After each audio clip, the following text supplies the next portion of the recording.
ఒక పిల్లోడికి ఆడాలని ఉన్నా వాళ్ళకి పీసీఓ ల్యాప్టాప్ ట్యాబ్ ఉంటుంది, ఆడుకుంటాం. బయటకు వచ్చి క్రికెట్ ఆడే వాళ్ళు ఎంతమంది ఉన్నారు ఈ కాలంలో. ప్యాకేజ్ ఫుడ్స్ కూడా ఎంత డేంజర్ అంటే అవి ఒకసారి తినడం అలవాటు అయిన తర్వాత మంచిగా డ్రగ్ లాగా ఎక్కుతాయి అనమాట. ఒకప్పుడు ఎంత హైట్ ఉండేవాళ్ళు, ఇప్పుడు జనరేషన్ తగ్గిపోతున్నారు. మా వాడు ఫుల్ యాక్టివ్ ఉంటాడు, వాడికి ఎటువంటి ఇష్యూస్ లేవు. కార్బోహైడ్రేట్స్ కానీ షుగర్స్ కానీ ఇచ్చినప్పుడు ఫాస్ట్ గా ఎనర్జీ వస్తుంది. ఆ ఎనర్జీ తోటి ఆడుతున్నారు. ఇది గ్రోత్ కి పనికి రాదు. నేను చాలా మంది చూసాను కదా, పుట్టిన తర్వాత ఎక్కువ హాస్పిటల్ చుట్టూ తిరిగే వాళ్ళు చాలా మంది ఉన్నారు. ప్రెగ్నెన్సీ టైంలో ఎవరైతే ఎక్కువ స్ట్రెస్ కి గురవుతారో, ఎవరైతే ఎక్కువ ఎమోషనల్ గా ఇన్స్టేబుల్ గా ఉంటారు, బాధపడుతుంటారు, అలాంటి సినారియోస్ లో ఉన్న వాళ్ళని మనం చూస్తే పుట్టబోయే పిల్లలు అంగవైకల్యంతో పుడతారు. ఆఫ్టర్ డెలివరీ తర్వాత కూడా చాలా స్ట్రెస్, పోస్ట్ పార్టం డిప్రెషన్ లోకి వెళ్ళిపోతారు చాలా మంది. సో మరి అంత స్ట్రెస్ ని ఎలా మేనేజ్ చేసుకోవాలి?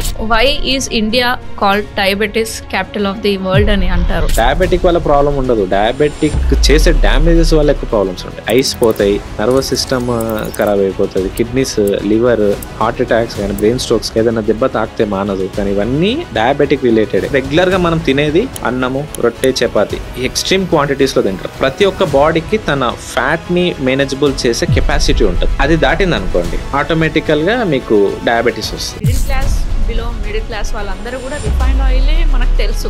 రిఫైన్డ్ ఆయిల్ మంచిదేనా? అది ఫుడ్డే కాదు. యాక్చువల్ చెప్పాలంటే రిఫైన్డ్ ఆయిల్ అనేది ఫుడ్ కింద కన్సిడర్ చేయం. అంత క్లియర్ గా కనపడడానికి దాంట్లో బ్లీచింగ్స్ కానీ, కెమికల్స్ కానీ, ఆ స్మెల్ రాకుండా ఉండడానికి చాలా డియోడ్రైజర్స్ కానీ అన్ని యాడ్ చేసిన తర్వాత వస్తుంది. డియోడ్రెంట్స్ కూడా వాడతారు. అంతే, ఇండైరెక్ట్లీ కెమికల్స్ తింటున్నాం.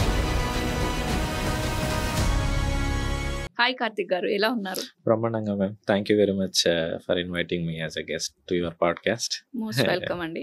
సో కార్తిక్ గారు చెప్పండి, ఇప్పుడు చూసుకుంటే ఒక పర్సన్ తినకపోయినా లేదంటే ఏదైనా ఫంక్షన్కి వెళ్ళినప్పుడు కొంచెం కొంచెం వేసుకున్నా ఏంటి డైటింగ్ చేస్తున్నావు అని అంటారు. సో డైటింగ్ అనేసరికి జనాలు ఒక పర్సన్ ని డిఫరెంట్ గా చూస్తారు. మనలాగా పర్సన్ కాదా తను డిఫరెంట్ అని సపరేట్ చేసి చూస్తారు కదా. అసలు వాట్ ఈస్ డైటింగ్? తక్కువ తినడమా లేకపోతే ఏంటి డైటింగ్ అంటే ఏంటి? సో డైటింగ్ అంటే చాలా మందికి నెగిటివ్ ఇంపాక్ట్ చాలా ఎక్కువ ఉంది. సో డైటింగ్ కన్నా మనం చేయాల్సింది వచ్చేసి లైఫ్ స్టైల్ చేంజెస్. అంటే దాంట్లో ఫుడ్ తక్కువ తినడం గోల్ కాదు, కరెక్ట్ తినడం, ఎనఫ్ తినడం. అంటే ఇట్స్ లైక్ ఎలా అంటే మన బాడీకి ఎవ్రీడే బాడీ రిక్వైర్మెంట్స్ ఉంటాయి. ఆ రిక్వైర్మెంట్స్కి కావాల్సిన రీసోర్సెస్ అంటాం కదా, రీసోర్సెస్ వచ్చేసి ఫుడ్ అండ్ న్యూట్రిషన్. అది మనం లీస్ట్కి ఇస్తే ఏమవుతుంది, బాడీలో ఎఫిషియెంట్గా వర్క్ చేసేటివన్నీ కూడా తగ్గిపోతూ వస్తాయి మనకున్న రిక్వైర్మెంట్స్ని బట్టి.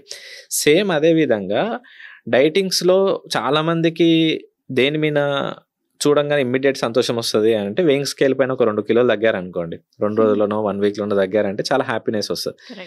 కానీ ఆ వెయిట్లో వాళ్ళు ఏం తగ్గుతున్నారు?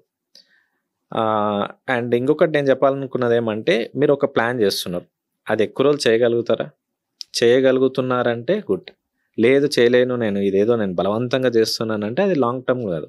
వదిలేస్తే మళ్ళీ బౌన్స్ బ్యాక్ అవుతారు, దానివల్ల పెద్ద ఉపయోగం లేదు. కాకపోతే మనం చేయాల్సింది ఏమంటే మనం రెగ్యులర్గా తినే ప్యాటర్న్లోనే బ్యాలెన్స్డ్ అండ్ న్యూట్రిషియస్గా తినడం అలవాటు చేసుకోవాలి. డైటింగ్ చేయాల్సిన అవసరం మన దగ్గర అంత లేదు. అట్లా అంటే ఏ టైప్ ఆఫ్ పర్సన్ డైటింగ్ చేయాల్సిన అవసరం ఉంటుంది? అంటే డైటింగ్ కి చాలా మీనింగ్స్ ఉన్నాయి. ఎక్స్ట్రీమ్ గా ఫాస్ట్ గా తగ్గాలనుకున్న వాళ్ళు ఒక ప్యాటర్న్, అంటే దీనికి ఎగ్జాంపుల్ చెప్పాలి అంటే ఇప్పుడు బాడీ బిల్డర్స్ ఉన్నారు అనుకోండి, వాళ్ళకు ఒక కాంపిటీషన్ ఉంటుంది, ఒక డేట్ ఉంటుంది, వాళ్ళకి ఆ డేట్ లోపల బల్క్ కావాలా లీన్ కావాలా అనే డిఫరెన్షియేషన్ ఉంటుంది. కొంతమంది మోడల్స్ ఉంటారు, వాళ్ళకి కూడా ఒక కాంపిటీషన్ ఉంటుంది, దానికి సంబంధించి అక్కడ వాళ్ళు డైట్స్ చేస్తారు. ఇప్పుడు సెలబ్రిటీస్ మూవీస్లో యాక్ట్ చేసే హీరోస్ కానీ ఎవరైనా మనం చూస్తే వాళ్ళకు ఒక పర్టికులర్ డేట్ ఉంటుంది. సో దానికి తగ్గట్టు వాళ్ళు అవి డైట్స్ అనమాట. సో మనం రెగ్యులర్ ప్యాటర్న్ లో మనకు అంత టార్గెట్స్ పెట్టుకుని అంత డేట్స్ పెట్టుకొని చేయాల్సిన అవసరం ఉండదు. అలాంటప్పుడు మనం చేయాల్సింది ఏమి, మనం రెగ్యులర్ గా తినే ప్యాటర్న్ లో బ్యాలెన్స్డ్ గా న్యూట్రిషియస్ గా తినడం అలవాటు చేసుకోవడం చేస్తే చాలు. సో వాటిని డైట్స్ అంటారు. మనము సొంతంగా ఓన్లీ లిక్విడ్స్ పైన ఓన్లీ సలాడ్స్ తినో, లేదంటే కంప్లీట్గా ఒక పూటనో 2 పూటలు బంద్ చేసో, దీనిని డైటింగ్సే అంటారు. కాకపోతే this are so harmful for your body, అదే అనమాట. ఓకే, సో ఇందాక మీరు అన్నారు బ్యాలెన్స్గా తీసుకోవాలి అని. ఒక మీల్ ప్లేట్ లో బ్యాలెన్స్డ్ గా ఉండాలి అంటే ఏమేమి ఇంక్లూడ్ చేసుకోవాలి? సో బాడీకి రిక్వైర్మెంట్స్ ఏముంటాయి? ఎవ్రీడే రిక్వైర్మెంట్స్ లో కార్బోహైడ్రేట్స్ ఉంటాయి, ప్రోటీన్ ఉంటుంది, ఫ్యాట్ ఉంటుంది, ఫైబర్ ఉంటుంది, వైటమిన్స్ అండ్ మినరల్స్ ఉంటాయి. ఇవి మన బాడీకి కావాల్సిన, వాటర్ ఉంటుంది. సో ఇవి మనకి కావాల్సిన, బాడీకి కావాల్సిన రిసోర్సెస్. డైలీ రిక్వైర్మెంట్స్లలో అవి ఓవరాల్గా చెప్తున్నా, ఇది ఇండివిజువల్ పర్సన్ కాదు. బ్యాలెన్స్డ్ మీల్ ఎలా ఉండాలి అంటే ఒక ప్లేట్లో హాఫ్ వెజిటేబుల్స్ ఉండాలి 50%, మిగతా 50%లో వాళ్ళు కొంచెం యాక్టివిటీస్ అట్లా ఏమైనా చేస్తున్నా అంటే 25% వరకు కార్బోహైడ్రేట్స్ పెట్టుకోవచ్చు, 25% ప్రోటీన్ పెట్టుకోవాలి. లేదు యాక్టివిటీ అంత లేదంటే 20% వరకు కార్బోహైడ్రేట్స్ పెట్టుకొని ఒక 5-10% వచ్చేసి వాళ్ళు గుడ్ ఫ్యాట్స్ అనమాట. అంటే నట్స్ కానీ, సీడ్స్ కానీ, కౌ గీ కానీ, ఇట్లా ఫిష్ కానీ యాడ్ చేసుకో. ప్రోటీన్ సోర్సెస్లో మీరు చూస్తే నాన్ వెజ్ కానీ, ఎగ్స్ కానీ, పన్నీర్ కానీ, పల్సెస్ కానీ, ఇవి ప్రోటీన్ సోర్సెస్లో వస్తాయి. కార్బోహైడ్రేట్స్లో వచ్చేసి వాళ్ళు యాక్టివ్గా వర్క్ చేస్తున్నారంటే వాళ్ళు రిఫైన్డ్ కార్బ్స్ తినవచ్చు. అంటే వైట్ రైస్ కానీ ఇలాంటివి వాళ్ళు తిని ఖర్చు పెట్టే పని ఉంది అంటే దే కెన్ ఈట్. ఎందుకంటే ఇన్స్టెంట్గా ఎనర్జీ వస్తుంది కాబట్టి they can perform their job work, physical activity ఏదైనా ఉంటే. లేదు నాకు కూర్చొనే జాబ్ ఉందన్నప్పుడు ఏం చేయాలంటే ఎక్కువ fibre and vitamins and mineral protein add అయిన కార్బ్స్ యాడ్ చేయాలి. అక్కడ గుడ్ కార్బోహైడ్రేట్స్ వస్తాయి. అక్కడ కినోవా కానీ, మిల్లెట్స్ కానీ, బ్రౌన్ రైస్ కానీ, ఇలాంటి కేటగిరీస్ అక్కడ వస్తాయి. వీటి వల్ల ఏమవుతుందంటే ఇన్స్టెంట్గా ఎనర్జీ రాకుండా కన్సిస్టెంట్గా వస్తుంది. సో దట్ వాళ్ళకి ఎక్కువ టైం వాళ్ళకి ఎనర్జీ ఉంటుంది, ఎక్కువ టైం వరకు, అండ్ మళ్ళీ మళ్ళీ తినాల్సిన అవసరం ఉండదు.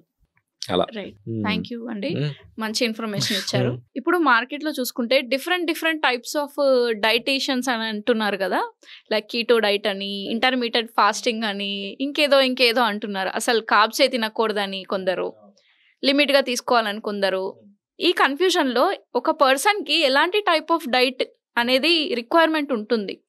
ఇప్పుడు నేను ఉన్నాను అనుకోండి, నేను వితౌట్ కార్బ్స్ తీసుకోవాలా, లేకపోతే కీటో అంటారు అది ఫాలో అవ్వాలా, లేదంటే అసలు కార్బ్సే తీసుకొని డైటా, లేకపోతే జ్యూసెస్ పైన నా బాడీ పనిచేస్తుందా, ఎలా ఫైండ్ అవుట్ చేసుకోవాలి ఒక నా లాంటి ఒక ఆడియన్స్? ఇప్పుడు ఎగ్జాంపుల్ మీరు ఇంటర్మీడియట్ ఫాస్టింగ్ కానీ, కీటో కానీ, లో కార్బ్ డైట్స్ ఇవన్నీ ఉంటాయి. ఒక్కొక్క డైట్కి ఒక ఆబ్జెక్టివ్ ఉంటుంది. ఇప్పుడు కీటో అందరికీ కుదరదు. అంటే keto is nothing but carbohydrates ఉండవు దాంట్లో, protein, fat and vitamins and minerals, fibre ఇవే ఉంటాయి అన్నమాట. సో కార్బోహైడ్రేట్స్ చాలా తగ్గిపోతాయి. సో ఇది ఎవరికి పనికి వస్తుంది అని అంటే ఎవరికైతే గ్లూకోజ్ లెవెల్స్ విపరీతంగా ఎక్కువ ఉన్నాయో, డయాబెటిక్ కానీ అంటే గ్లూకోజ్ లెవెల్స్ ఎక్కువ వస్తున్నాయి, అలాంటప్పుడు వాళ్ళు ఖచ్చితంగా అక్కడ కార్బోహైడ్రేట్స్ అవాయిడ్ చేయాల్సి వస్తుంది. ఆప్షన్ లేదు వాళ్ళకి. వాళ్ళకి ఎటువంటి ఇష్యూస్ లేవు, వాళ్ళు యాక్టివ్గా ఉన్నారు అని అన్నప్పుడు బ్యాలెన్స్డ్గా తీసుకోవడం ఒక ప్యాటర్న్. విత్ కార్బ్స్ అంటే పోర్షన్స్ ఉంటాయి మోడరేషన్లో. కార్బ్స్ తీసుకోవడము మంచిదా చెడ్డదా అని పక్కకి పెడితే, మీరు తిని ఖర్చు పెట్టేంత పని ఉందంటే you can consume more. Okay, ఖర్చు పెట్టేంత పని లేనప్పుడు, అనవసరంగా ఎనర్జీ వచ్చినప్పుడు యూటిలైజేషన్ లేకపోతే ఏమైపోతుంది? ఫ్యాట్గా స్టోర్ అవుతుంది ఆబ్వియస్గా, అంతే కదా. సో కాబట్టి వాళ్ళ లైఫ్ స్టైల్ని, వాళ్ళ యూటిలైజేషన్ని బట్టి మనం తీసుకోవాలి. ఇక్కడ ఫుడ్స్ మంచివి చెడ్డవి ఉండవు, మనకు అవసరమా లేదా అనే దాన్ని బట్టే ఉంటాయి. ఇది మనం అర్థం చేసుకోవాలి అనమాట. ఇప్పుడు మీ పర్స్పెక్టివ్ అనుకోండి, సో మీ లైఫ్ స్టైల్ ఎలా ఉంది, మీ స్లీపింగ్ ప్యాటర్న్ ఏంటి, మీరు ఈ కమింగ్ 3 months ఏమైనా గోల్ పెట్టుకున్నారా, లేదండి నేను ఓన్లీ బ్యాలెన్స్డ్గా ఉండాలనుకుంటున్నారు. సో మీ ఏజ్, మీ బిఎంఐ కానీ, మీ బాడీ కాంపోజిషన్స్లో ఏమేమి ఉన్నాయి, ఎంత పర్సంటేజ్ ఉంది, సో ఎక్కడ రైట్గా గోల్ పెట్టుకోవాలనేది ఆ డేటా అంతా తీసుకొని దానికి తగ్గట్టు కస్టమైజబుల్ చేస్తేనే ఆ ప్లాన్ మీకు వర్క్ అవుతుంది. ఓకే, బికాస్ ఆ ప్లాన్ అనేది ఎక్స్క్లూజివ్గా మీకే కాబట్టి. అదే కదా, ఇప్పుడు మన సినారియోస్ని బట్టి మన అన్ని డీటెయిల్స్ తీసుకొని కదా డాక్టర్ పర్సనలైజ్డ్గా మనకి ట్రీట్మెంట్ చేస్తారు. కరెక్ట్. ఓవరాల్గా ట్రీట్మెంట్ చేయండి అంటే చేయరు కదా, అవునా కదా. So it's like that. ఏదైనా పర్సనలైజ్డ్గాను ఓవరాల్గా జస్టిఫై చేయలేం, ఒకరికి ఒకలాగా ఉంటుంది. కాబట్టి until unless we know their life style, background, sleep patterns, issues, ఇవన్నీ బ్లడ్ రిపోర్ట్స్, బాడీ కాంపోజిషన్ ఇవన్నీ తెలిస్తేనే రైట్గా మనము వాళ్ళకి ఏమంటారు గైడ్ చేయొచ్చు. ఓకే, సో దీన్ని బట్టి నాకు ఒక క్లారిటీ వచ్చింది ఏంటంటే, ఎవరైనా సెలబ్రిటీస్ నేను అది తింటాను, ఇది తింటాను, ఈ డిష్ ఫాలో అవుతాను, నా బ్రేక్ఫాస్ట్లో ఇది తింటానని వీడియోస్ పెడుతుంటారు కదా. సో అవి చూసి మేబీ ఇది తింటే మనం కూడా వెయిట్ లాస్ అవుతామేమో, మనం కూడా వాళ్ళలాగా రెడీ అవుతామేమో, అలా ఒక మిస్కాన్సెప్షన్ అనేది ఉండే ఇప్పటి వరకు. But with this it is clear. Thank you అండి. అంటే ఎవరి పర్సనలైజ్డ్ డైట్ వాళ్ళకి అంతే కదా. ఇప్పుడు ఎవరికి అలవాట్లు ఉండేదాన్ని బట్టి, ఇప్పుడు మీకు ఒక అలవాటు, ఒక ప్యాటర్న్ ఉంది, ఆ ప్యాటర్న్ కాకుండా కంప్లీట్ గా కొత్తది తీసుకొచ్చామనుకోండి, 1 రోజు చేస్తారు, 2 రోజులు చేస్తారు, తర్వాత చేయగలుగుతారా? చేయలేరు. అది డూయబుల్ కాదు కదా. సో కాబట్టి మనకి ఏది ఈజీ ఉంది, డూయబుల్ ఉంది, రైట్ ఉంది అనే దాన్ని బట్టి మనం దాని ప్రొసీడ్ అక్కడనే మనం హెల్ప్ చేస్తాం అనమాట. అట్లా కొందరు అంటారు, ఇప్పుడు నేను హెల్దీ తినాలి, హెల్దీ లైఫ్ స్టైల్ ఉండాలి అని మనం కొందరికి చెప్పామనుకోండి, వాళ్ళు ఏమంటారు, మేము చిన్నప్పటి నుంచి తింటున్నాము, బయట ఫుడ్ తింటాము, డీప్ ఫ్రైస్ తింటాము, చాయ్ తాగుతాము, ఓకే, సో మేము బాగానే ఉన్నాము, మాకేం లేదు, ఏ బీపీ షుగర్ ఏం లేదు. మరి వాళ్ళు అన్నది కూడా కరెక్టేనా, లేదంటే వాళ్ళు కూడా ఏదైనా చేంజెస్ చేసుకోవాలా ఈ మోడరేషన్ లైఫ్ లో? కరెక్టే, వాళ్ళన్నది 100% కరెక్ట్. ఎందుకంటే మేము తినలేమా, మేము చేయలేమా, మనం మీరేమైనా కొత్తగా చేస్తున్నారా అన్నట్లు ఉంటది. కాకపోతే అప్పుడున్న యాక్టివిటీ మనకి ఇప్పుడు లేదు. అప్పుడు ఎంత తినేవాళ్ళు అంత ఖర్చు పెట్టేవాళ్ళు, ఒకటి. సెకండ్ సినారియో ఏమంటే అప్పట్లో జంక్ ఫుడ్స్ లేవు. మీకు ఎంతసేపు ఉన్నా మనకి కిరాణా షాప్స్కి వెళ్తే మురుకులు కానీ, అప్పాలు కానీ, చిన్న చిన్న ఏమంటారు వాటిని సప్పరిస్తారు కదా, అట్లాంటివి, పిపర్మెంట్స్ కానీ అట్లాంటివి ఉండేవి. సో అవి కూడా క్వాలిటీగా తయారయ్యేవి. ఉన్న దాంట్లో మనకి చాలా మినిమం డబ్బు ఉంటుండే, ఉన్న దాంట్లో బెస్ట్గా తెచ్చుకుంటుంటే, అవునా కదా. సో అక్కడ మనకి ఎక్కువ జంక్కి యాక్సెస్ లేదు, మనీ కూడా లేదు. సో కాబట్టి ఉన్న అవైలబుల్లో మనకు స్నాకింగ్ అంటే ఏంది, ఇంట్లో మన పేరెంట్స్ చేసిన పండుగలకు చేసిన అప్పాలు ఉంటాయి, మురుకులు ఉంటాయి, అవునా కదా, కచ్చకాయలు కానీ, ఇవన్నీ కూడా స్నాక్స్. బట్ ఇవన్నీ హెల్దీ. అవి ఎలా అయితే తినేవాళ్ళు ఆ విధంగానే గ్రౌండ్స్ లో వెళ్ళి ఆడేవాళ్ళు. ఫోన్స్ లేవు అప్పుడు, అవునా కదా. ఇప్పుడు మనకి ఒక కాలనీలో ఉన్నారు అప్పుడు అంటే ఆ కాలనీలో అందరికి మనకు తెలుసు, అవునా కదా, అందరు ఫ్రెండ్స్ ఉంటారు. ఆ ఫ్యామిలీస్ కి వీళ్ళకి ఒక రిలేషన్షిప్ ఉంటుంది, ఐ మీన్ ఫ్రెండ్స్ లాగా. పిల్లలకి ఒక ఫ్రెండ్స్ ఉంటారు, సో హస్బెండ్స్ కి వీళ్ళందరికి కూడా ఒక ఉంటారు అనమాట.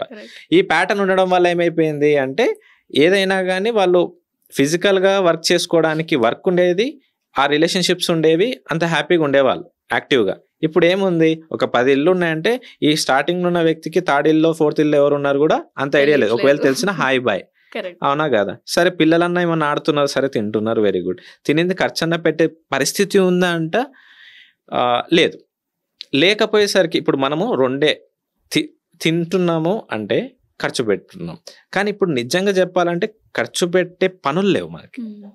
ప్రాక్టికల్గా చూస్తే వర్క్ ఫ్రమ్ హోమ్ అని కానీ, సాఫ్ట్వేర్ కానీ, ఏదైనా కానీ మీరు తీసుకోండి, కూర్చొని వర్క్ చేసేవి ఎక్కువ ఉన్నాయి. అంటే మనము మైండ్తో వర్క్ చేస్తున్నాం, మన స్కిల్స్ని ఉపయోగించుకొని. ఫిజికల్గా అంత అవసరం లేదు, అవునా కదా. సో దీనివల్ల ఏమైపోతుంది అంటే వాళ్ళకి దాన్ని ఇక్కడ సింక్ చేస్తారు, అది నాన్ సింక్ అవుతుంది అక్కడ, అవునా కదా. అప్పుడు అది కాదు కదా. అప్పుడు ఏం చేయాలి, ఫుడ్ తినడం సేమ్ ఉంది, వర్క్ ఇంతకు ముందు అంతానే ఉందా, లేదు, తగ్గిపోయింది. కాబట్టి ఆబ్వియస్ గా వెయిట్ పెరిగిపోవడం, హార్మోనల్ ఇష్యూస్ రావడం, ఇవన్నీ జరుగుతుంది. మనం చేయాల్సింది ఏమి, ఫుడ్ అలానే ఉంది, వెరీ గుడ్, యాక్టివిటీ ఇంప్రూవ్ చేసుకోండి. అలా అది అవుతుందా, అవుతే వెరీ గుడ్. లేదు అన్నప్పుడు ఇదన్నా తగ్గించాలి. తగ్గించే దాంట్లో డైలీ రిక్వైర్మెంట్స్ ఇస్తే సరిపోతుంది, అలా అన్నమాట. అది ఆ విధంగా వాళ్ళు బ్యాలెన్స్డ్ కానీ ఈ విధంగా. అందుకని అప్పటి వాళ్ళకి ఇప్పటి వాళ్ళకి ఉండే తేడా అదే. సో అది కొందరు డయాబెటిక్ పేషెంట్స్ అంటారండి, ఏంటంటే మేము స్వీట్సే తినము, అయినా కూడా మాకు షుగర్ ఉంది, అని దాని రీజన్ ఏముంటుంది? షుగర్ వల్ల డయాబెటీస్ రావడం అనేది, ఇప్పుడు మనం రెగ్యులర్ ప్యాటర్న్ లో చూస్తే రోజు స్వీట్లు తింటూ ఎవరు ఉండరు. షుగర్ వల్ల గ్లూకోజ్ స్పైక్ అవుతుంది, అది కన్సిస్టెన్సీ అవుతుంది, డయాబెటిక్ వస్తుంది అని ఒక సినారియో. కాకపోతే మనము రెగ్యులర్ గా తినే ప్యాటర్న్ లో రిఫైన్డ్ కార్బ్స్ ఎక్కువ తింటాం. అంటే పిండి పదార్థాలు మీరు తిన్న తర్వాత, డైజెషన్ అయిన తర్వాత గ్లూకోజ్ గా కన్వర్ట్ అవుతుంది. అది మీరు ఖర్చు పెడితే ఓకే, లేదు అనుకోండి it will convert into fat. అట్లా స్టోరేజ్ పెరుగుతూ వస్తుంది. దట్ ఈస్ హౌ ఇప్పుడు మన బాడీలో ఎలా ఉంటుంది అని అంటే, మార్నింగ్ తిన్నారు ఖర్చు పెట్టలేదు, ఆఫ్టర్నూన్ తిన్నారు ఖర్చు పెట్టలేదు, నైట్ తిన్నారు, తినడమే ఉంది కానీ ఖర్చు పెట్టడం లేకపోయేసరికి బాడీ ఏం చేస్తుంది, స్లోగా బాడీలో లివర్లో స్టోర్ చేస్తుంది. ఇప్పుడు ఒక సెల్ సింపుల్గా చెప్పాలంటే, మనం తిన్నాము, మార్నింగ్ తిన్నారు, గ్లూకోజ్ వచ్చింది, ఆ గ్లూకోజ్ సెల్ లోపలికి వెళ్ళి బర్న్ అవుతానే మనకి ఎనర్జీ రావాలి. ఇప్పుడు ఇది సెల్ అనుకున్నా కూడా ఈ సెల్ లోపలికి ఆ గ్లూకోజ్ వెళ్ళాలంటే ఇన్సులిన్ అనే పదం వినింటారు మీరు. సో ఆ ఇన్సులిన్ వచ్చి ఇన్సులిన్ వచ్చి key, it acts as a key అనమాట ఆ సెల్కి. ఆ కీ లాగా ఇన్సులిన్ వస్తేనే సెల్ ఓపెన్ అవుతుంది. అప్పుడు మార్నింగ్ తిన్న గ్లూకోజ్ ఏదైతే ఉందో దాని లోపలికి వెళ్ళి బర్న్ అయ్యి మనకి ఎనర్జీ వస్తుంది. ఇప్పుడు నేను మాట్లాడుతున్నా, మీరు వింటున్నారంటే this is what happens. Next afternoon తిన్నారు, ఖర్చు పెట్టలేదు, యాక్టివిటీ లేదు, మళ్ళీ ఈవినింగ్ అట్లా వచ్చేసరికి ఏమైపోయింది, ఇట్లా కంటిన్యూ జరగడం వల్ల సెల్ ఫిల్ అవుతుంది కానీ బర్నింగ్ తగ్గిపోయి స్టోరేజ్ ఎక్కువైపోయింది. ఇప్పుడు ఏం చేస్తుంది బాడీ, ఆ గ్లూకోజ్ అనేది సెల్ లోపలికి వెళ్ళకపోతే గ్లూకోజ్ అనేది లేకపోతే బ్లడ్ లో గ్లూకోజ్ లెవెల్స్ పెరిగిపోతాయి, అవునా కదా. ఇప్పుడు మార్నింగ్ తిన్నారు, ఆఫ్టర్నూన్ తిన్నారు, నైట్ వచ్చేసరికి సెల్ యాక్సెప్ట్ చేయట్లేదు, ఎందుకంటే సెల్ ఆల్రెడీ ఫిల్ అయింది. కాబట్టి ఆ గ్లూకోజ్ ఏం చేస్తుంది, బ్లడ్ లోనే ఉంటది. అప్పుడు బ్రెయిన్ కి సిగ్నల్ వెళ్తుంది బ్లడ్ లో గ్లూకోజ్ పెరుగుతుంది అని. బాడీ ఏం చేస్తుంది అంటే ఇన్సులిన్ తక్కువ అయిందేమో అనేసి ఆ ఇన్సులిన్ ఎక్కువ రిలీజ్ చేస్తుంది. ఒక 100 సంవత్సరాలు రావాల్సిన ఇన్సులిన్ 20-30 ఏళ్ళకి ఎందుకు అయిపోతుంది అంటే, రోజు 100 యూనిట్స్ వాడాల్సిన ఇన్సులిన్ 500-1000 యూనిట్స్, ఎగ్జాంపుల్ చెప్తున్నాను నేను, అంత రిక్వైర్మెంట్ ఉంటుంది. ఒకటేసారి బలవంతంగా ట్రై చేస్తుంది, అట్లా కొన్ని రోజులు రన్ అవుతుంది. లాస్ట్కి ఏమైపోతుంది, ఇంకా సెల్ దానికి యాక్సెప్ట్ చేయదు. సెల్ వచ్చి ఇన్సులిన్ వచ్చి ఓపెన్ చేయడానికి ట్రై చేస్తే సెల్ రెసిస్ట్ చేస్తుంది. దీన్నే ఇన్సులిన్ రెసిస్టెన్స్ అంటారు. ఇది సింపుల్ గా చెప్పాలంటే, అది రెసిస్ట్ చేసినప్పుడు ఇంకేం చేస్తుంది, బ్లడ్ లో గ్లూకోజ్ ఉంది అండ్ ఇన్సులిన్ ఎక్కువ ఉంది, ఇది ఎక్కువసేపు ఉండకూడదు కాబట్టి రెండు బైండ్ అప్ అయి లివర్ లో స్టోర్ అవుతాయి. ఈ లివర్ లో ఉండే స్టోరేజ్ ఫ్యాట్ ఎలా ఉపయోగపడుతుంది మనకంటే, మనకు ఒక పాయింట్ లో ఆకలి అయినప్పుడు, అప్పుడు ఫుడ్ దొరకలేదు అనుకోండి, ఒక పాయింట్ అయినాక ఆకలి చచ్చిపోతుంది, కానీ ఎనర్జీ అయితే ఉంటుంది. ఎక్కడి నుంచి వస్తుంది, లివర్ నుంచి వస్తుంది. అంటే ఇట్స్ యాక్సెస్ పవర్ బ్యాంక్. కానీ అది కూడా 1-2 డేస్కి అది కూడా ఫిల్ అయిపోతుంది, లివర్ కూడా. దాని తర్వాత ఏమైపోతుంది అంటే స్కిన్ కింద పెట్టడం స్టార్ట్ చేస్తుంది. దీన్ని సబ్కుటినస్ ఫ్యాట్ అంటారు. అక్కడనే మన ఫేస్ చబ్బీ కావడము, స్కిన్ ఇలా పట్టుకుంటే మనకి ఫ్యాట్ తెలుస్తుంది చూసారు, అదంతా కూడా స్కిన్ కింద పెట్టడం స్టార్ట్ చేస్తుంది. ఇది ఒక స్టేజ్ డిపాజిట్ అవుతూ స్లోగా బరువు పెరుగుతుంటారు, తెలియదు అనమాట. చూడడానికి చబ్బీగా బాగున్నాం అది అని ఇట్లా స్టార్ట్ అవుతుంది. తర్వాత ఏమైపోతుంది, ఇంకా అది కూడా అప్పుడు కూడా వాళ్ళు బ్లడ్ రిపోర్ట్స్ చూపిస్తే నార్మల్ వస్తాయి. ఇదంతా నార్మల్ రావడానికి నెక్స్ట్ ఏం చేస్తుంది అంటే ఆర్గన్స్ పైన పెడుతుంది. దీన్ని విజరల్ ఫ్యాట్ అంటారు, ఎందుకంటే మనం తినడం మాత్రం ఆపం కదా. దాని తర్వాత వచ్చే స్టేజ్ ఏమంటే బ్లడ్ వెజల్స్ లో పెడుతుంది. అక్కడనే మనకి బ్రెయిన్ దగ్గర బ్లాక్ అయితే బ్రెయిన్ స్ట్రోక్, హార్ట్ దగ్గర బ్లాక్ అయితే హార్ట్ అటాక్స్. అది అక్కడ ట్రైగ్లిజరైడ్స్ లెవెల్ విపరీతంగా పెరుగుతాయి. అది కూడా అయిపోయిన తర్వాత HbA1c అంటారు. ఇది డయాబెటిక్ రీడింగ్ చూపించేది. అది 5.5 లోపల ఉండాలి. 3 months యావరేజ్ గ్లూకోజ్ చూపిస్తుంది. అది పెరుగుతుంది, అంటే రెడ్ బ్లడ్ సెల్స్ పైన ఈ గ్లూకోజ్ పెడుతుంది. అది ఎప్పుడైతే దాటిందో అక్కడ మనం వింటాం, అప్పటి వరకు బాగున్నాడు ఆయన, ఉన్నట్టుండి కుప్పగోలు పడిపోయాడు, వెళ్ళి చెక్ చేపిస్తే 400-500 షుగర్ వచ్చింది అని షుగర్ టాబ్లెట్ స్టార్ట్ చేశారు, లేదా బీపీ అట్లనే వస్తుంది.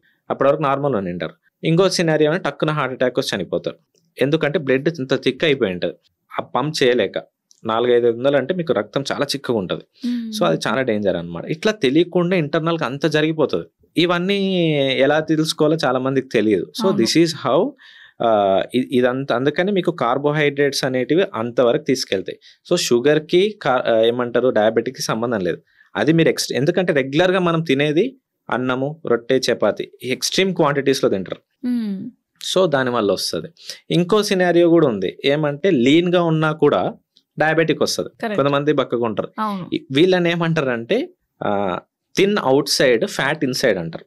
అంటే ప్రతి ఒక్క బాడీకి తన ఫ్యాట్ ని మేనేజబుల్ చేసే కెపాసిటీ ఉంటుంది, ఒక లిడ్ ఉంటుంది దానికి, అంతవరకే అది పర్మిజబుల్ అనమాట. ప్రతి ఒక్కొక్క బాడీకి ఒకలాగా ఉంటుంది. అది దాటింది అనుకోండి ఆటోమేటికల్ గా మీకు డయాబెటీస్ వస్తుంది. అట్లా అనమాట. అంటే ఇవి చాలా మనం చూస్తాం కదా, లీన్ ఉన్న వాళ్ళకు కూడా డయాబెటిక్ డిటెక్ట్ ఎందుకు అవుతుంది అంటే వాళ్ళ బాడీ పర్మిజబుల్ లిమిట్ సెల్ లెవెల్లో ఫ్యాట్ డిపాజిట్ ఎక్కువ అయిపోయి ఉంటుంది. అది ఓన్లీ మెడికల్ చెకప్స్ లోనే తెలుస్తుంది. ఇంతకు ముందు చెప్పిన ప్యాటర్న్ ఏమో బాడీ కాంపోజిషన్స్ లో తెలుస్తుంది. అలా అన్నమాట, ఇది డిఫరెన్స్. అందుకని షుగర్స్ వల్ల ఒక పాయింట్ అయితే మెయిన్ గా కార్బోహైడ్రేట్స్ వల్ల వస్తుంది. షుగర్స్ బంద్ చేస్తాము కానీ కార్బోహైడ్రేట్స్ క్వాంటిటీస్ తగ్గలేము అనుకోండి, లేదు తింటున్నారు ఖర్చు పెట్టలేము అట్లా అన్నమాట. సో ఇప్పుడు జెనెటిక్ గా కూడా కొంతమందికి వస్తుంటాయి కదా షుగర్స్, మన అమ్మమ్మ నాన్నమ్మ నుంచి, మన పేరెంట్స్ నుంచి. సో వాళ్ళకి ఎలా మేనేజ్ చేయాలి? సో వాళ్ళ పేరెంట్స్ లలో ఒకరికి ఫాదర్ కు మదర్ కు ఉన్నాయి అనుకోండి, వీళ్ళకి వచ్చే ఛాన్స్ కొంచెం ఉంటది. ఇద్దరికి ఉన్నాయి అనుకోండి ఛాన్సెస్ పెరుగుతాయి. కానీ వాళ్ళు లైఫ్ స్టైల్ చేంజెస్ చేసుకుంటే మాత్రం దాన్ని కూడా ఎక్కువ మటుకు మీ పేరెంట్స్కి ఉన్నంత ఇంపాక్ట్ డిలే చేస్తూ రావచ్చు. సింపుల్గా చెప్పాలంటే చాలా మందికి వాళ్ళకి రిపోర్ట్స్ అని అంటే డయాబెటిక్ డిటెక్ట్ అయిందంటే సింపుల్గా చెప్పేస్తారు మా పేరెంట్స్కి ఉంది, మా ఫాదర్కి ఉంది అని చెప్పి అదేదో ఆస్తిలాగా అని చెప్తారు. యాక్చువల్గా ఏం జరుగుతుంది అంటే, ఇప్పుడు ఒక ఫ్యామిలీలో ఫాదర్కి డయాబెటిక్ ఉంది అనుకోండి, ఆ డయాబెటిక్ ఎట్లా వచ్చి ఉంటుంది, ఆయనకున్న ఫుడ్ హ్యాబిట్స్, స్ట్రెస్ ఏదన్నా ఉన్నాయి, మొత్తం ఓవరాల్గా ఉంటుంది. సేమ్ అదే హ్యాబిట్స్ ఆ ఇంట్లో సన్ క్యారీ చేశారు అనుకోండి, డెస్టినేషన్ ఏమైనా మారుతుందా? ఆయన డయాబెటిక్ వచ్చారు వాళ్ళ ఫాదర్, ఈయన డయాబెటిక్ వస్తారు. సింపుల్గా ఇప్పుడు మనం మార్చాలంటే ఏమి, ఆయన లైఫ్ స్టైల్ వాళ్ళ ఫాదర్ లా కాకుండా ఈయన బ్యాలెన్స్ అండ్ న్యూట్రిషియస్ ఉన్నారు అనుకోండి, ఛాన్సెస్ ఆఫ్ డయాబెటీస్ తగ్గుతాయి. మళ్ళీ వాళ్ళకి వచ్చే పిల్లలకు కూడా రాకుండా ఆపొచ్చు, అది ఛాన్సెస్ ఎక్కువ ఉంటాయి అట్లా అన్నమాట. So why is India called diabetes capital of the world అని అంటారు? ఎందుకు అంటారు అని అంటే, ఇంతకుముందు నేను చెప్పినట్టు ఎక్కువ కార్బోహైడ్రేట్స్ కన్సంప్షన్ చాలా ఎక్కువ, ప్రోటీన్ కన్సంప్షన్ తక్కువ. 70 to 80% of Indians lakh protein. ఆబ్వియస్గా మనం ప్రోటీన్ తక్కువ తింటున్నాం అంటే కార్బోహైడ్రేట్స్ ఎక్కువ తింటున్నట్టు.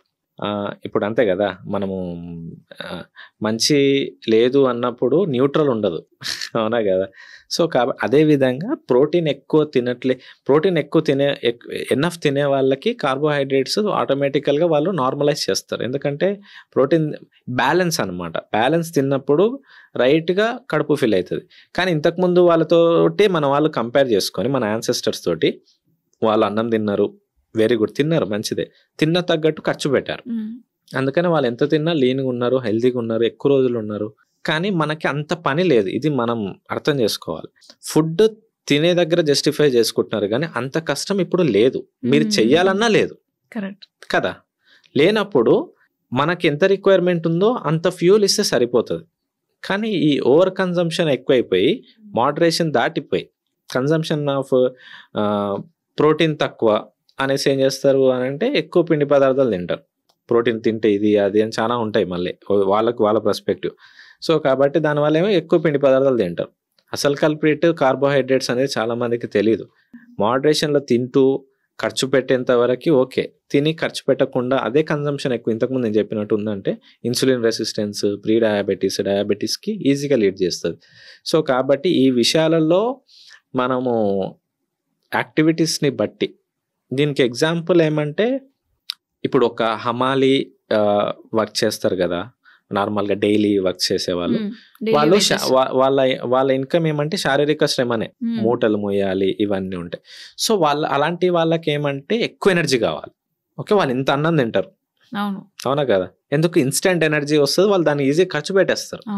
అందుకనే వాళ్ళు చూస్తే ఎనఫ్ అంటే వాళ్ళకి ఆ బ్యాకెటప్ సరిపోతుంది.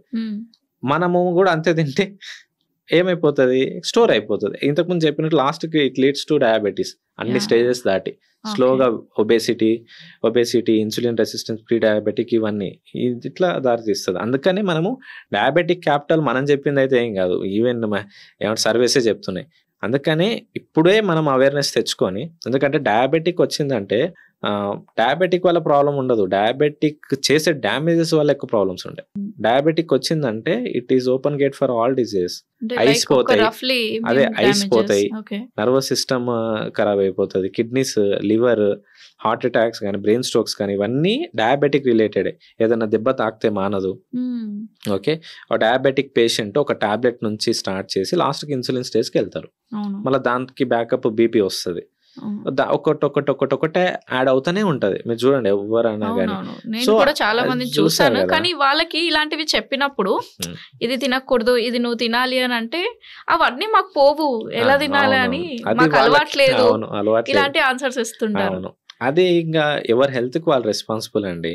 ఎవరో చెప్తే చేయదని మనకు అనిపించాలి, దీనికి ఏదో సొల్యూషన్ ఉంటుంది అని వెతికి దాని మీద రీసెర్చ్ చేసి బ్యాలెన్స్డ్గా చేసుకునే వాళ్ళు కూడా ఉన్నారు ఈ టైంలో.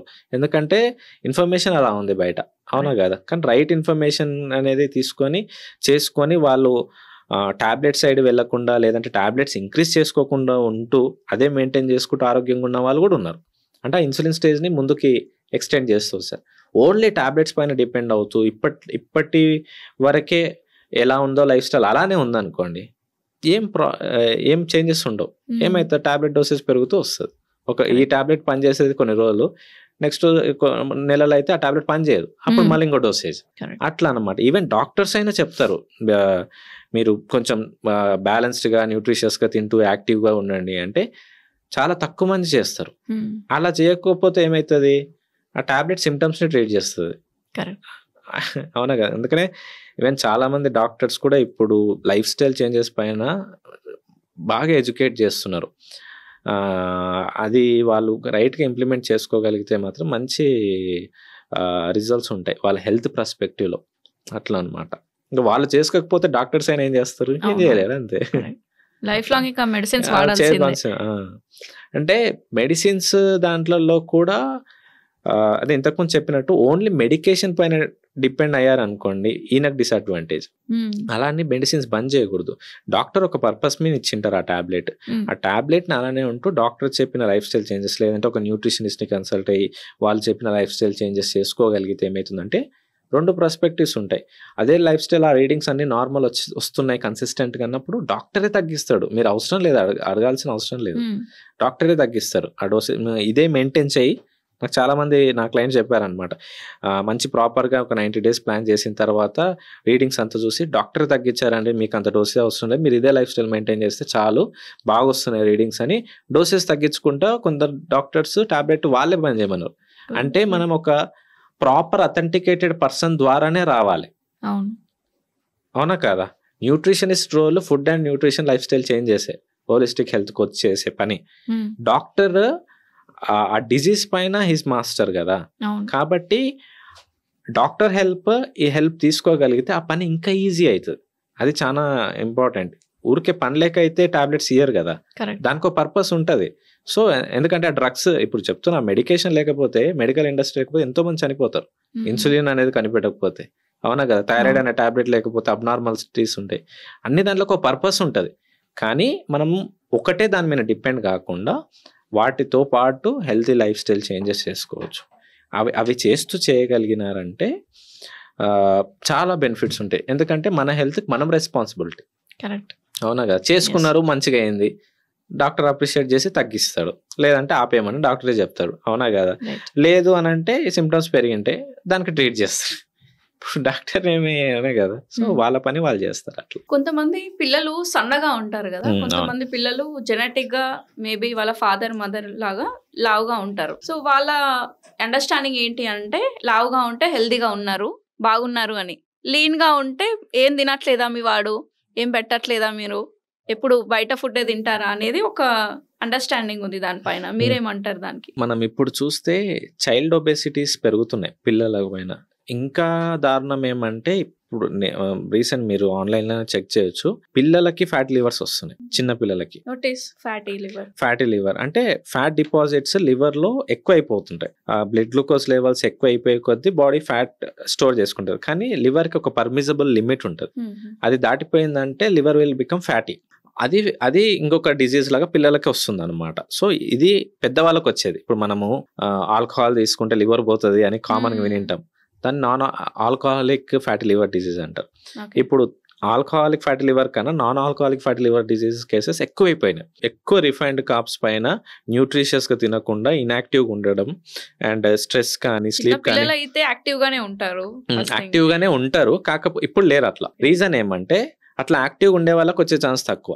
ఇప్పుడు మీరు రెగ్యులర్ గా గ్రౌండ్స్కి వెళ్ళి ఆడుతున్న వాళ్ళు అనుకో, సరే ఒక పిల్లోడికి ఆడాలని ఉన్నా పక్కనున్న ఇంట్లో ఉన్న పిల్లలు రారు. ఎందుకు? ఆడవాళ్ళకి పీసీయో ల్యాప్టాప్ ట్యాబో ఉంటుంది, ఆడుకుంటారు. ఎంతసేపు ఉన్న పబ్జీలోనో ఫోర్ట్నైట్లోనో వాళ్ళకి అట్లా మాట్లాడతారు. కానీ బయటకు వచ్చి క్రికెట్ ఆడే వాళ్ళు ఎంతమంది ఉన్నారు ఈ కాలంలో?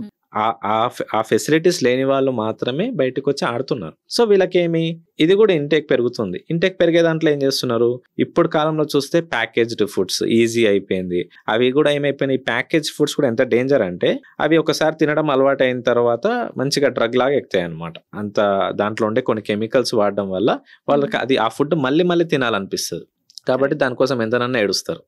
సో వాళ్ళు ఆ బాధ్యత తట్టుకోలేక మళ్ళీ ఇస్తారు. సో కాబట్టి ఇవి మెయిన్గా. సో ఫిజికల్ యాక్టివిటీ లేదు, ప్లస్ అండ్ ఇంకొకటి ఏమంటే కన్జంప్షన్ ఆఫ్ ఫుడ్ ఎక్కువ అయిపోయింది. సో ఇది మిస్ మ్యాచ్ అవుతుంది అనమాట. అది చాలా ఇంపార్టెంట్. అండ్ ఇంకోటి కూడా మనం చూస్తే హైట్ అనేది డ్రాస్టికల్ గా తగ్గిపోతూ వస్తున్నారు. మన ఎస్పెషల్లీ సినారియోస్ చూస్తే ఒకప్పుడు ఎంత హైట్ ఉండేవాళ్ళు, ఇప్పుడు జనరేషన్ అనేది తగ్గిపోతున్నారు. సో మెజారిటీ ఆఫ్ దాంట్లో ఎందుకంటే వాళ్ళు తినే దాంట్లో ప్రోటీన్ అనేది కన్జంప్షన్ చేయరు. సింపుల్ గా చెప్పాలంటే మా వాడు ఫుల్ యాక్టివ్ ఉంటాడు, వాడికి ఎటువంటి ఇష్యూస్ లేవు, ఓకే వెరీ గుడ్. వాళ్ళు తినే దాంట్లో ఏముంటాయి అని అంటే రోజు ఎగ్స్ ఏమన్నా పెడుతున్నారా, లేదంటే ప్రోటీన్ సోర్స్ ఏమన్నా అంటే వాడు అన్ని తింటాడు, యాక్టివ్గా ఉన్నాడు. యాక్టివ్ ఎందుకు ఉన్నాడంటే కార్బోహైడ్రేట్స్ కానీ షుగర్స్ కానీ ఇచ్చినప్పుడు ఫాస్ట్గా ఎనర్జీ వస్తుంది. ఆ ఎనర్జీ తోటి ఆడుతున్నారు. ఇది గ్రోత్ కి పనికిరాదు, మీకు గ్రోత్ కి పనికిరాదు. సో ఏదైనా కానీ ఇప్పుడు ఆ పిల్లోడు ఎదిగే టైంలోనే కదా. ఇప్పుడు ఒక మొక్క ఉంది, ఆ మొక్కకి కంటిన్యూగా మనము వాటర్ కానీ సన్లైట్ కానీ అవన్నీ ప్రాపర్గా కన్సిస్టెంట్గా ఇస్తుంటేనే కదా ఆ మొక్క ఎదిగేది.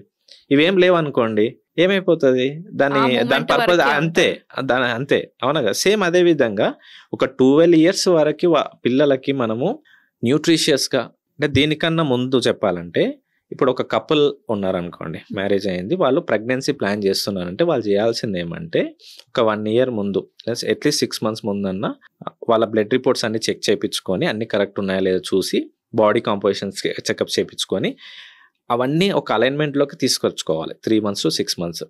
ఓకే, అలా చేసిన తర్వాత వాళ్ళు ప్రెగ్నెన్సీ ప్లాన్ చేయగలిగితే ఆరోగ్యకరమైన పిల్లల్ని వాళ్ళు ఈ ప్రపంచంలోకి తీసుకురావచ్చు.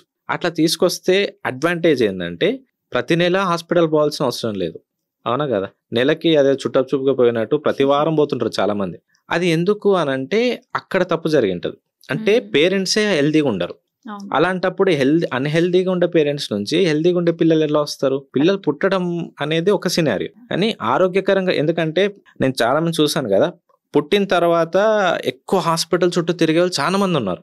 ఒక పాయింట్ లో వాళ్ళకైనా అనిపిస్తుంది మెంటల్ స్ట్రెస్, అది మరి టార్చర్. అది లేని వాళ్ళకన్నా వీళ్ళని వేసుకున్న హాస్పిటల్లో ఆ గ్లూకోజెస్ అవి చూసి ఎంత బాధ అనిపిస్తుందో.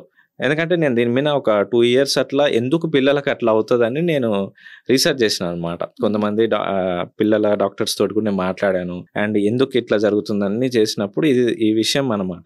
సో ఇట్లా అలా ప్లాన్ చేసుకున్నాం. లేదు అక్కడ అయిపోయింది, అవన్నీ మాకు తెలియదు, కానీ పిల్లలు ఉన్నారు. సో ఇక్కడ మీకు ఇంకొక ఛాన్స్ ఏమంటే 12 years లోపల ఎంత వీలైతే అంత మ్యాక్సిమం న్యూట్రిషియస్గా పిల్లల్ని పెట్టుకోగలిగితే, ఫుడ్ పర్స్పెక్టివ్ కానీ యాక్టివిటీ పర్స్పెక్టివ్ కానీ చేయగలిగితే అక్కడ మిస్ అయిన థింగ్స్ ఇక్కడ మీరు బ్యాక్ ఇట్ అప్ చేయొచ్చు. ఇది సెకండ్ అవకాశం ఇస్తాడు దేవుడు 12 years వరకు. ఆ 12 years వరకు ఆ పిల్లలకి ఇచ్చారంటే వీళ్ళ పేరెంట్స్ కన్నా హైట్ పెరుగుతారు. ఛాన్సెస్ చాలా ఉన్నాయి, అట్లా చాలా రీసెర్చెస్ కూడా ప్రూవ్ చేసినాయి అవి. సో ఆ విధంగా అందుకనే వీళ్ళకి సెకండరీ ఛాన్స్. ఈ సెకండరీ ఛాన్స్లో కూడా మీరు ఉత్త పిండి పదార్థాలు జంక్ ఇవి ఇచ్చారనుకోండి, అందుకని మీరు చూడండి 14 yearsకి 19 yearsకు డయాబెటిక్ రీడింగ్స్ ఎంతో మంది ఉన్నారు. రీసెంట్గా ఒక 1 week 10 days అయింది, ఆ మేడం ఒకటే కాంటాక్ట్ చేస్తున్నాను, అంటే మా బాబుకి ఇట్లా డయాబెటిక్ వచ్చింది, ఇన్సులిన్లో ఉన్నారు, ఇది మధ్యలో వచ్చింది మళ్ళీ, అంటే అసలు వర్క్ చేయట్లేదు, అంటే ప్యాంక్రియాస్ ఇన్సులిన్ ఉత్పత్తి చేయట్లేదు. సో అక్కడ ఇంకా మధ్యలో అది కూడా స్టార్టింగ్ నుంచి లేదు ఈ ప్రాబ్లం, మధ్యలో వచ్చింది. అంటే ఇదంతా ఎక్కడ నుంచి? ఆ జీన్స్ నుంచి, లేదంటే వీళ్ళ ఉండే ఆ ప్రెగ్నెన్సీ టైంలో వీళ్ళు పడ్డ స్ట్రెస్ కానీ ఇవన్నీ ఇంపాక్ట్ చేస్తాయి పిల్లల పైన. అందుకని మనం చూస్తే ప్రెగ్నెన్సీ టైంలో ఎవరైతే ఎక్కువ స్ట్రెస్ కి గురవుతారో, ఎవరైతే ఎక్కువ ఎమోషనల్ గా ఇన్స్టేబుల్ గా ఉంటారు, బాధపడుతుంటారు, ఏదన్నా ఉండనియండి, అలాంటి సినారియోస్లో ఉన్న వాళ్ళని మనం చూస్తే మెజారిటీ ఆఫ్ పీపుల్లో చూస్తే పుట్టబోయే పిల్లలు అంగవైకల్యంతో పుడతారు, అంటే మెంటల్లీ రిటార్డెడ్ కానీ సరిగ్గా పుట్టరు అనమాట.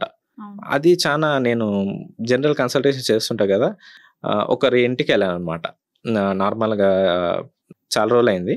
వెళ్ళినప్పుడు మెంటల్లీ రిటార్డెడ్ అబ్బాయి కనిపించిండు.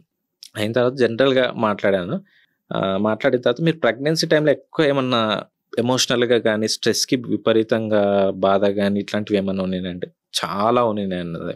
చాలా ఉన్నాయి అన్నప్పుడే అవుట్పుట్ అది. అంటే ఒక లైఫ్ ఎంత ఉంటుంది చెప్పండి, ఒక కిడ్ లైఫ్ని మనం అంత చేసినట్టు తెలుసు తెలియకను. అందుకని ఆ 12 yearsలో ఎలా చూస్తున్నామో అది, లేదంటే ప్రెగ్నెన్సీ కన్నా ముందు మనం హెల్త్ పారామీటర్స్ అన్ని చేసుకొని ఉన్నాయి. ప్రెగ్నెన్సీ ఫేస్లో కూడా ఈ స్ట్రెస్కి కానీ వాటికి కానీ అన్నీ ఉంటాయి లైఫ్లో, కానీ పుట్టబోయే పిల్లోడు ఇంపార్టెంట్ కదా.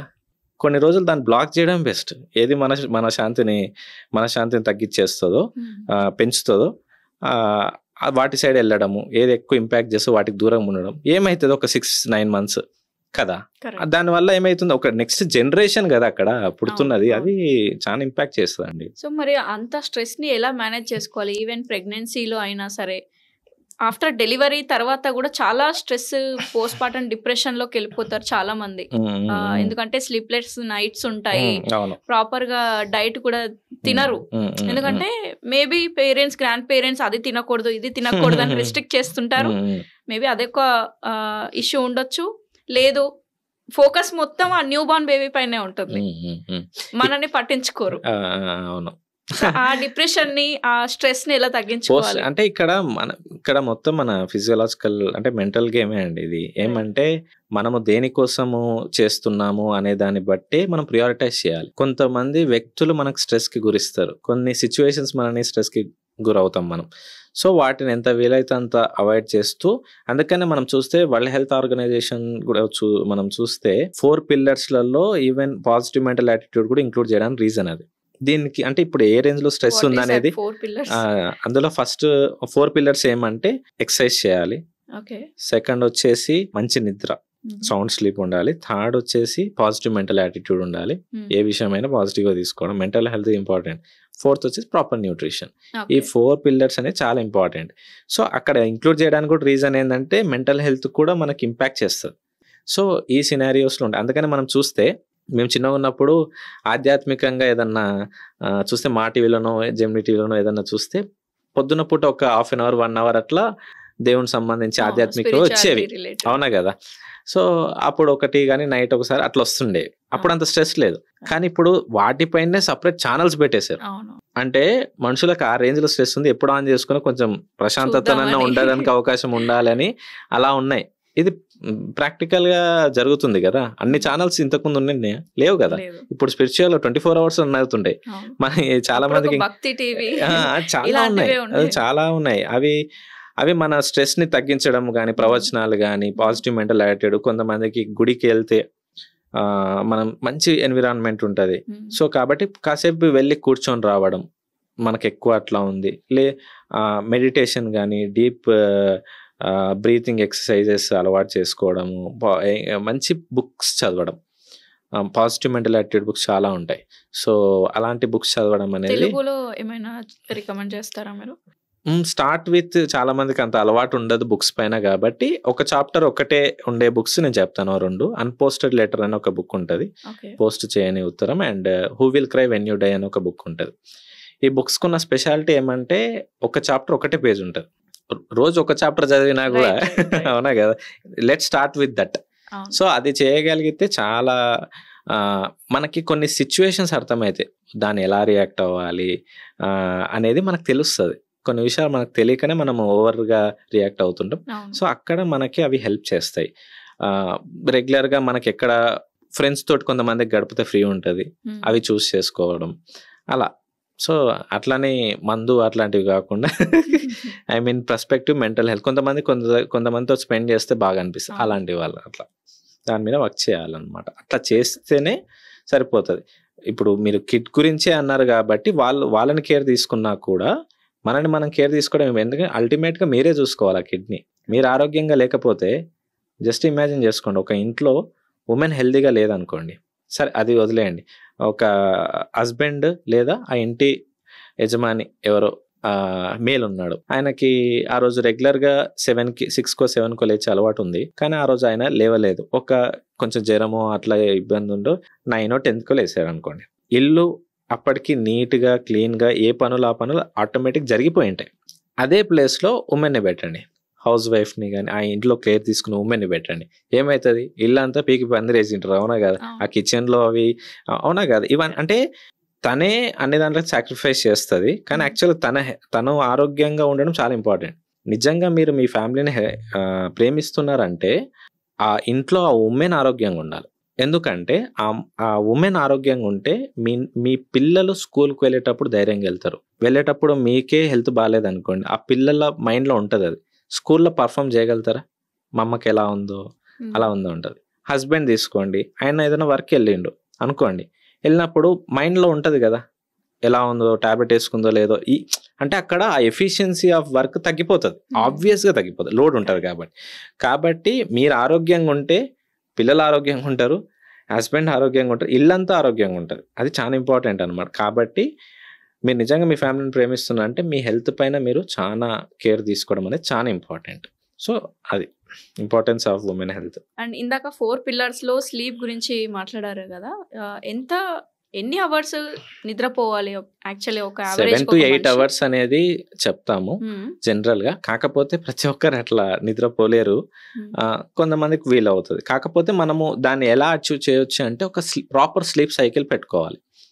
అంటే ఒక పడుకునే ఒక 1 అవర్ ముందు గ్యాడ్జెట్స్ కానీ టీవీస్ స్క్రీన్స్కి దూరంగా ఉండి నేను ఇంతకుముందు చెప్పినట్టు బ్రీతింగ్ ఎక్సర్సైజ్ మెడిటేషన్ ఒక 10-15 మినిట్స్, ఎక్కువ కూడా అవసరం లేదు ఎందుకంటే మనకు అలవాటు ఉండదు కాబట్టి start with 10-15 minutes. O positive mental attitude book ఇప్పుడు చెప్పాను నేను. అట్లా ఏదన్నా బుక్ చేస్తుంటే మనకి నర్వస్ సిస్టమ్ అనేది యాక్టివ్ ఉండకుండా కామ్ అవుతూ వస్తుంది.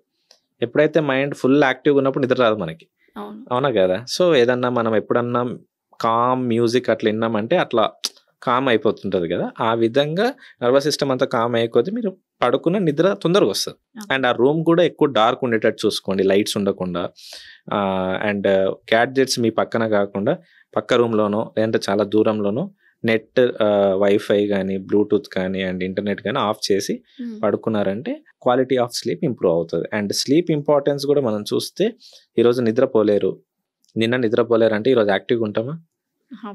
చిరాకు ఉంటాం, అవునా. అంటే దాని ఇంపార్టెన్స్ నాకు అక్కడే అర్థం. అంటే ఒక మూడ్నే దాన్ని ట్రిగర్ చేసిందంటే ఇంటర్నల్గా రికవరీ ఎలా ఏంటది కాదు. కాబట్టి మనం ఆ రోజు నిద్ర ముందు రోజు సరిగ్గా లేని వ్యక్తి నెక్స్ట్ రోజు ఏది 100% ఎఫిషియెంట్గా చేయలేడు, ఎందుకంటే అన్ని రికవర్ కాలేదు కదా బాడీ. కానీ అదే బాగా పడుకొని లేచారనుకోండి అన్ని పనులు సాఫీగా పర్ఫెక్ట్గా జరిగిపోతాయి. నాకు ఇంకొక డౌట్ స్లీప్ రిలేటెడ్. మనకు డ్రీమ్స్ వస్తుంటాయి కదా, డ్రీమ్స్ వస్తే మంచి క్వాలిటీ స్లీప్ ఉన్నట్ట లేకపోతే లేదు ఏం రాలేదు అట్లా ఏం లేదండి, ఇలా పడుకొని ఇలా లేచేసరికి తెల్లారిపోయింది అని అనిపిస్తుంది, అది మంచి క్వాలిటీ అంటే కరెక్ట్. అంటే అది ఇప్పుడు కాలంలో కష్టమేమో, కాకపోతే దీనికి ఎగ్జాంపుల్ సౌండ్ స్లీప్ అంటారు. సౌండ్ స్లీప్ అంటే దీనికి ఎలా ఎగ్జాంపుల్ అంటే ఏదన్నా మన ఇంట్లోనే ఎవరి ఇంట్లో ఫంక్షన్స్ ఉన్నాయనుకోండి, పెళ్ళి ఉంది, గృహప్రవేశం అంటే మనకి మార్నింగే ఉంటుంది, 3 గంటలకు 4 గంటలకు ఉంటుంది, అవునా కదా. సో ఆ 2-3 రోజులు ఫుల్ పని ఉంటుంది, అవునా కదా. ఇంట్లో వాళ్ళకి అంతా అయిపోయి ఫంక్షన్ అయిపోయిన తర్వాత మనము ఆ ఫంక్షన్లు బాగా గమనించవచ్చు. ఆ 2-3 రోజులు బాగా చేసిన వాళ్ళని చూస్తే ఆ మూలకొకరు పడుకుని ఉంటారు, ఈ మూలకొకరు పడుకుని ఉంటారు, ఎవరు ఏడ పడుకుని ఉంటారు కూడా తెలియదు అనమాట. అంటే అంత అలసిపోయి ఉంటుంది బాడీ. సో వాళ్ళ పక్కన స్పీకర్ పెట్టిన ఎవరు వాళ్ళు, దాన్ని సౌండ్ స్లీప్ అంటారు. అలా నిద్రపోతారు పిల్లలు.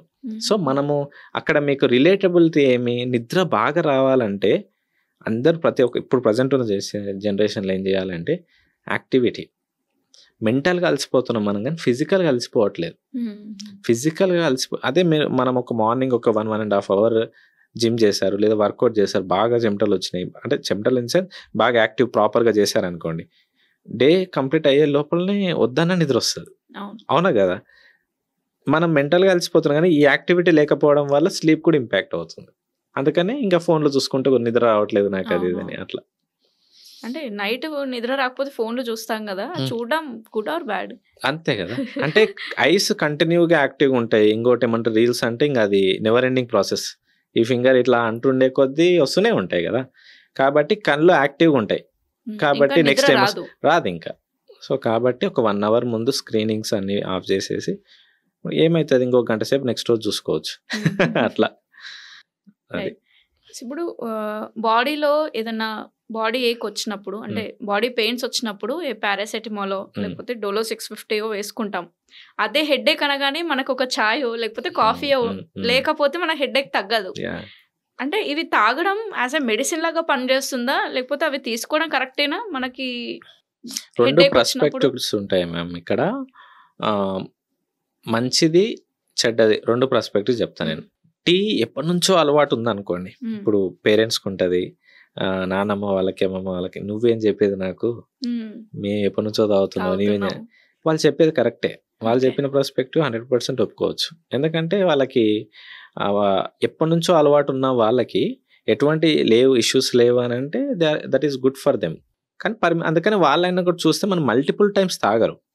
మీరు బాగా గమనించండి, మార్నింగ్ ఒకసారి, పని అయిపోయినాక ఈవినింగ్ ఒకసారి తాగేవాళ్ళు. ఇప్పుడు ఏమొచ్చినా మనకు ఛాయ్కి సైడే వెళ్తుంది, అవునా కదా. చుట్టాలు వచ్చారంటే ఛాయ్ కావాలి, హెడ్ఏక్ వచ్చిందంటే ఛాయ్ కావాలి, నాకు ఏమంటారు బోర్ కొడుతుందన్నా కూడా కొంతమంది ఛాయ్ తాగుతారు, అవునా కదా. తిన్న తర్వాత డైజెషన్ సరిగ్గా లేకపోయినా తాగుతారు. ఇట్లా చాలా ఉంటాయి. కానీ ఇక్కడ 2 పర్స్పెక్టివ్స్. ఎప్పటి నుంచో అలవాటు ఉన్న వాళ్ళు permissible limit 1 to 2 is more than enough. ఒకటి లేదు ఎప్పుడు అలవాటు లేదు, ఈ మధ్య నాకు అలవాటు అయింది అంటే అలవాటు అయినా కూడా వాళ్ళకి కొన్ని సిమ్టమ్స్ చూపిస్తుంది బాడీ. కొందరికి బాడీకి పడదు, వాళ్ళకి అసిడిక్ రావడము, హీట్ ఉండడం కానీ, టీ తాగినప్పుడే కొన్ని ఇష్యూస్ వాళ్ళకి రైజ్ అవుతుంటాయి. సో అలాంటి సినారియోస్లో వాళ్ళు ఆపేయడం బెస్ట్. ఎక్కువ తాగే వాళ్ళు తగ్గిస్తూ రావాలి. సో కాబట్టి ఇక్కడ మంచి చెడు అనేది పక్కకి పెడితే ఎవరికి ఏ విధంగా ఉంది, అది మోడరేషన్ ఉన్నంత వరకు ఏమీ నష్టం లేదు. అలా సో సెల్ఫ్ మెడికేషన్ అనేది తీసుకోకూడదు. కొంతమంది హెడేక్ వచ్చిందంటే టీ పక్కకు పెడితే ఓన్లీ ఇప్పుడు మీరు చెప్పినట్టు టాబ్లెట్స్ అవి వేసుకుంటారు. ఎప్పుడో ఒకసారి అంటే ఏం కాదు, కానీ కొంతమందికి అదే పనిగా వేసుకుంటారు. అది అంత మంచిది కాదు. Self medication is always dangerous. అట్లా. సో పొద్దున లేవగానే పడిగడుపున టీ తాగడం చాలా మందికి అలవాటు. దానికి అవును, అంటే ఖాళీ కడుపున కాకుండా కొంచెం బాగా కన్జంప్షన్ ఆఫ్ వాటర్ తీసుకున్న తర్వాత చెప్పినా కదా, మోడరేషన్ ఇస్ ఓకే, అంతే. అదే కొన్ని బాడీ మనము అర్థం చేసుకోవాల్సింది బాడీని. ఇప్పుడు మీకు ఎప్పటి నుంచో అలవాటు ఉందండి, నేను చెప్పినంత మాత్రం మీరు పని చేస్తారా? జనరల్ ప్రాక్టికల్ చెప్తాను, చేయలేరు కదా. కానీ దానికన్నా ముందు ఎనఫ్, ఇంకా సింపుల్, ఇంకా బాగా చెప్పాలి, ఇంకా బాగా మీకు ఉపయోగపడాలి అంటే ఏదైనా ఒక ఫ్రూట్ తినడం, ఆ seasonal fruit. You can start with it. Water బాగా తాగేసి ఆ సీజనల్గా ఏముంది, మనం చిన్న ఉన్నప్పుడు మార్నింగే తినేవాళ్ళం ఫ్రూట్స్, బాగా గుర్తుంటే. మ్యాంగోస్ కానీ, సీతాఫల పండ్లు కానీ, అమ్మమ్మ వాళ్ళ ఇంటికి వెళ్ళినప్పుడు నాన్నమ్మ పొద్దున్న లేస్తేనే మనకు పండ్లు ఇస్తారు, అవునా కదా. అది అయిన తర్వాత మెల్లిగా చాయ్, బిస్కెట్, తర్వాత అట్లా వెళ్తేది. మార్నింగ్ అంతా, నైట్ అంతా ఫాస్టింగ్ ఉంటారు కాబట్టి కొంచెం గ్లూకోజ్ అవసరం ఉంటుంది బాడీకి, కాబట్టి అక్కడ మనం ఫ్రూట్స్ తినవచ్చు. జ్యూస్ కన్నా ఫ్రూట్స్ గుడ్. దాని తర్వాత మరి తర్వచ్చు. ఆఫ్టర్ మీల్ టీ తాగొద్దు అని కొంతమంది అంటారు, కాకపోతే కొందరు తాగేస్తారు. తాగకూడదు, ఎందుకంటే దాంట్లో ఉన్న కెఫిన్ కానీ టానిన్స్ ఏమంటే తిన్న ఫుడ్ ని అబ్జర్వ్ చేయడంలో ఇంటర్ఫియర్ అవుతాయి, అంటే అబ్జర్వ్ కానియవు అట్లా. అది అందుకని 1.5 hours తర్వాత 2 hours తర్వాత తీసుకోవచ్చు, ఒకవేళ తీసుకోవాలనుకుంటే, ఎంబడే కాకుండా. ఓకే. ఇప్పుడు మీరు అన్నారు అప్పటి కాలంలో చిన్న మనం మనుషులను చూసుకుంటే చాలా హైట్ ఉండేవారు, ఇప్పుడు తగ్గిపోయారు, షార్ట్ అయిపోతున్నారు అని చెప్పి. అసలు ఒక పిల్లాడికి మంచి హైట్ అండ్ వెయిట్ ఉండాలంటే ఎలాంటి ఫుడ్స్ కంపల్సరీ ఇవ్వాలి వాళ్ళకి ఎదిగే టైంలో కావాల్సిన ఫుడ్స్ అన్ని ఉపయోగపడతాయి. ఎస్పెషల్లీ ప్రోటీన్ అనేది మనం ఈవెన్ చాలా స్టడీస్లో కూడా చూపించింది. ఇప్పుడు ఈవెన్ ఆన్లైన్లో కొట్టిన వస్తే 70-80% మన ఇండియన్స్ ప్రోటీన్ డెఫిషియన్సీలో ఉన్నారు. సో ఆ ప్రోటీన్ డెఫిషియన్సీ ఫిల్ కాకపోతే బాడీ బిల్డ్ అవ్వదు. ఎందుకంటే మన ఈ బాడీ అంతానే ప్రోటీన్, అంటే మాంసం అంటేనే ప్రోటీన్. యాక్చువల్ చెప్పాలంటే ఇదంతా బిల్డ్ అయ్యేది ప్రోటీన్ తోటే, అది బేసిక్ బిల్డింగ్ బ్లాక్.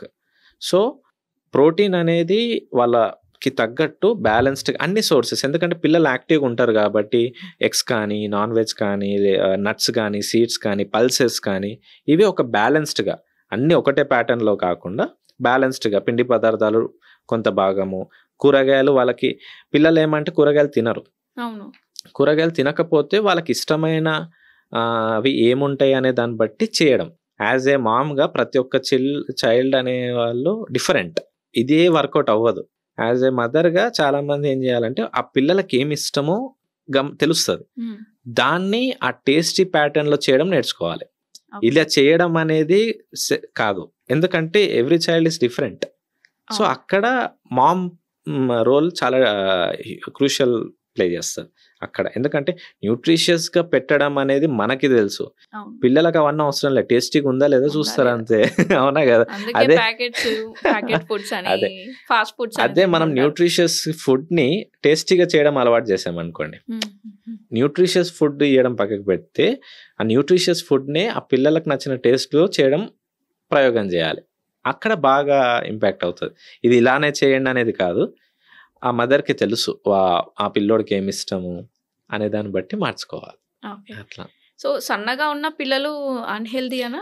అట్లానే సన్నగాని కాదు, వాళ్ళు ఉండాల్సిన పర్మిజబుల్ లిమిట్ వెయిట్ ఎంతవరకు మనకు తెలుస్తుంది పిల్లల్ని చూస్తే. ఆ పిల్లలకి ఐడియల్ వెయిట్ ఏమి ఉండదు. 18 years వరకు వాళ్ళకి ఆ బిఎంఐ అనేది సెట్ అవ్వదు, ఎందుకంటే ఒకరొకరు ఫాస్ట్ గా గ్రో అవుతారు. కొంతమందికి ఆ స్టేజెస్ ఉంటాయి, గ్రోయింగ్ స్టేజ్ కదా.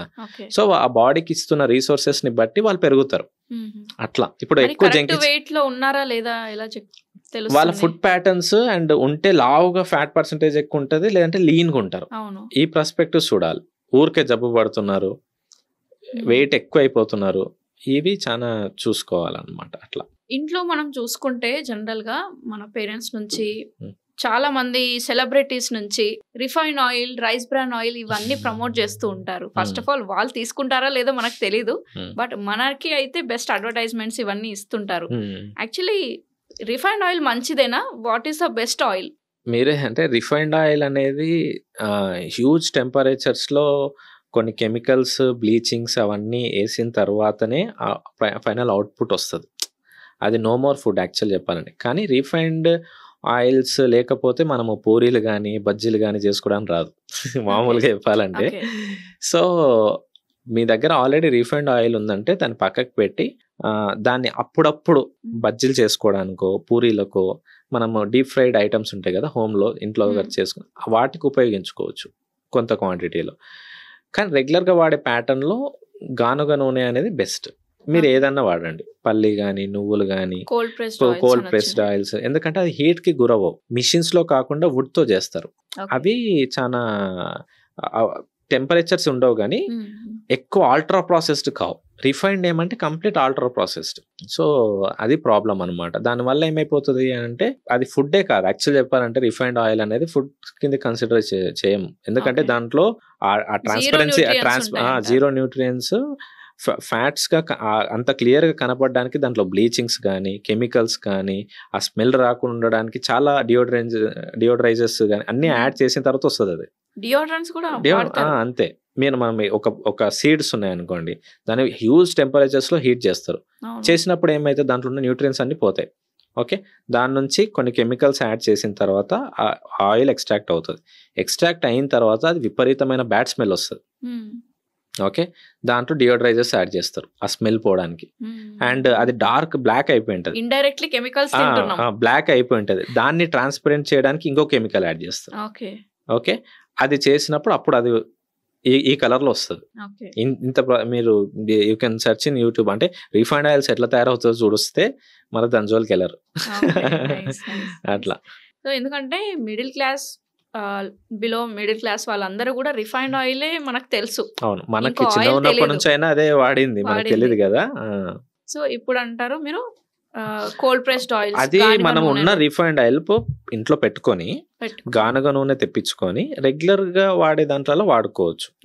ఓకే, అండ్ అప్పుడప్పుడు మనం ఎట్లయినా చేస్తాం, మనం ఎంత వద్దన్నా ఏదైనా కానీ మోడరేషన్ లో. అప్పుడప్పుడు సండే చికెన్ తో పాటు పూరీలు తింటారు, అట్లాంటి టైంలో యూ కెన్ యూజ్ ఇట్. ఎందుకంటే గానుగ నూనెలో మీరు పూరీలు అవి చేయలేరు, రావు అవునా. సో ఇంకా గుడ్ ఫ్యాట్స్ యాడ్ చేసుకోవడంలో గీ బాగా ఉపయోగపడుతుంది. పిల్లలకైతే బఫెలో గీ ఉపయోగపడుతుంది. అయితే ఒక నెయ్యి అన్నారు కదా, నెయ్యి తింటే పిల్లలు లావు అవుతారా? అదే చెప్తున్నా, పిల్లలు మంచిగా హెల్దీ ఫ్యాట్స్ గా ఎదగాలంటే నట్స్ సీడ్స్ తో పాటు బర్రె నెయ్యి, బఫెలో గీ అనేది వాళ్ళు తినే మీల్లలో కొంత క్వాంటిటీలో యాడ్ చేసుకొని ఇవ్వగలిగితే చాలా మంచిది. అండ్ పెద్దవాళ్ళు తగ్గడానికి కౌగి, పెద్దవాళ్ళకి కౌగి. వెయిట్ లాస్ చేసే వాళ్ళు కూడా నెయ్యి తీసుకోవచ్చు. Yeah, fat will never make you fat అండి. మోడరేషన్ ఉన్నంత వరకు మీరు యాక్చువల్గా ఫ్యాట్ చేసేది ఏ ఫుడ్ అయినా కానీ పర్మిజబుల్ లిమిట్ దాటినప్పుడే it will convert into fat. ఎంత అమౌంట్ లో తీసుకోవాలి అట్లా ఏముండదు, ఒకరొకరు పర్స్పెక్టివ్స్ ఉంటాయి. వాళ్ళ ఏజ్, ఇంతకుముందు చెప్పాను కదా, అవన్నీ తెలియాలి. దాని పర్స్పెక్టివ్స్ బట్టి మారుతారు అన్నమాట. అయితే ఇప్పుడు మెన్ ఉమెన్ ఇద్దరిని తీసుకుంటే మెన్ అనేది ఈజీగా వెయిట్ లాస్ అవుతారు, ఉమెన్ ఎందుకు అవ్వరు? చాలా టైం పడుతుంది.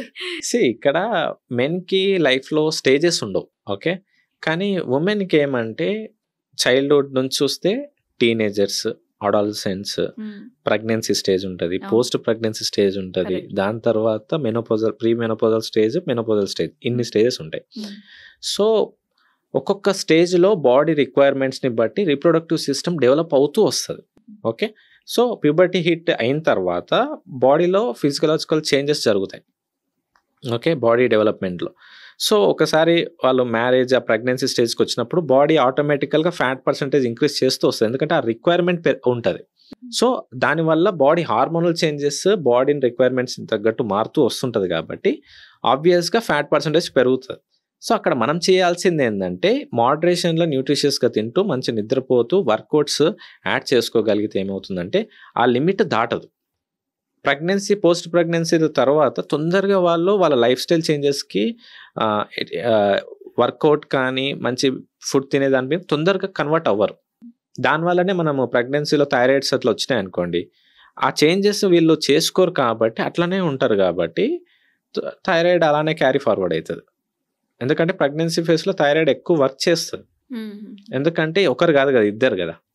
సో కాబట్టి దానికోసం వర్క్ చేస్తుంది. అప్పుడు అక్కడ హై లెవెల్స్ వస్తాయి జనరల్గా.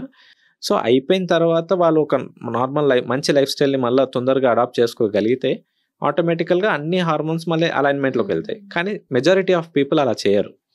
దానివల్ల అక్కడే వస్తుంది ప్రాబ్లం అనమాట. అక్కడ అందుకనే ప్రెగ్నెన్సీలో ఉన్న డయాబెటీస్ అట్లే కంటిన్యూ అవ్వడము, థైరాయిడ్ అట్లనే కంటిన్యూ అవ్వడం, ఇవన్నీ జరుగుతాయి.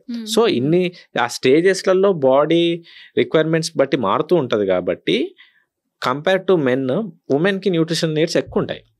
సో అది మ్యాచ్ చేయరు. అందరు తిన్నట్టే వీళ్ళు తిన్నారు అనుకోండి, అది మ్యాచ్ అవ్వదు. కాబట్టి అట్లా, ఎందుకంటే వాళ్ళకి నిజం చెప్పాలంటే ఏం తినాలి, వాళ్ళ బాడీ రిక్వైర్మెంట్స్కి ఎట్లా ఉన్నాయని ఎడ్యుకేట్ చేసే వాళ్ళు లేరు. ప్రాక్టికల్గా చెప్పాను, తప్పు వాళ్ళది కూడా కాదు. సో అది వాళ్ళు ఎడ్యుకేట్ చేసే వాళ్ళు, కొంతమంది ఏమో ఆన్లైన్లో అవి ఇవి చూసి రైట్గా చూస్ చేసుకునే వాళ్ళు కొంతమంది ఉంటారు. కొంతమంది రైట్ ఇన్ఫర్మేషన్ అని అనుకొని రాంగ్ ఇన్ఫర్మేషన్ పైన కూడా రిలే అయ్యే వాళ్ళు కూడా ఉంటారు.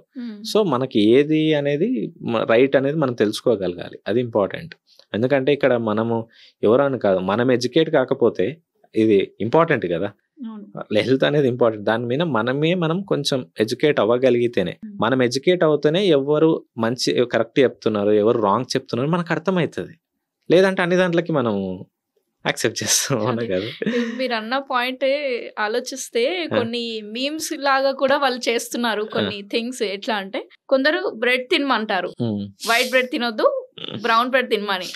ఇంకో వీడియో వచ్చేసి అసలు బ్రెడ్ తినకూడదు అని. కొంతమంది ఎగ్స్ తినాలంటారు, కొంతమంది ఎగ్స్ తినకూడదు అంటారు. కొంతమంది మిల్క్ తాగాలంటారు, కొందరు తాగొద్దు అంటారు. వాటర్, ఈవెన్ వాటర్ కూడా బాటిల్లో వాటర్ తాగొద్దు అంటారు.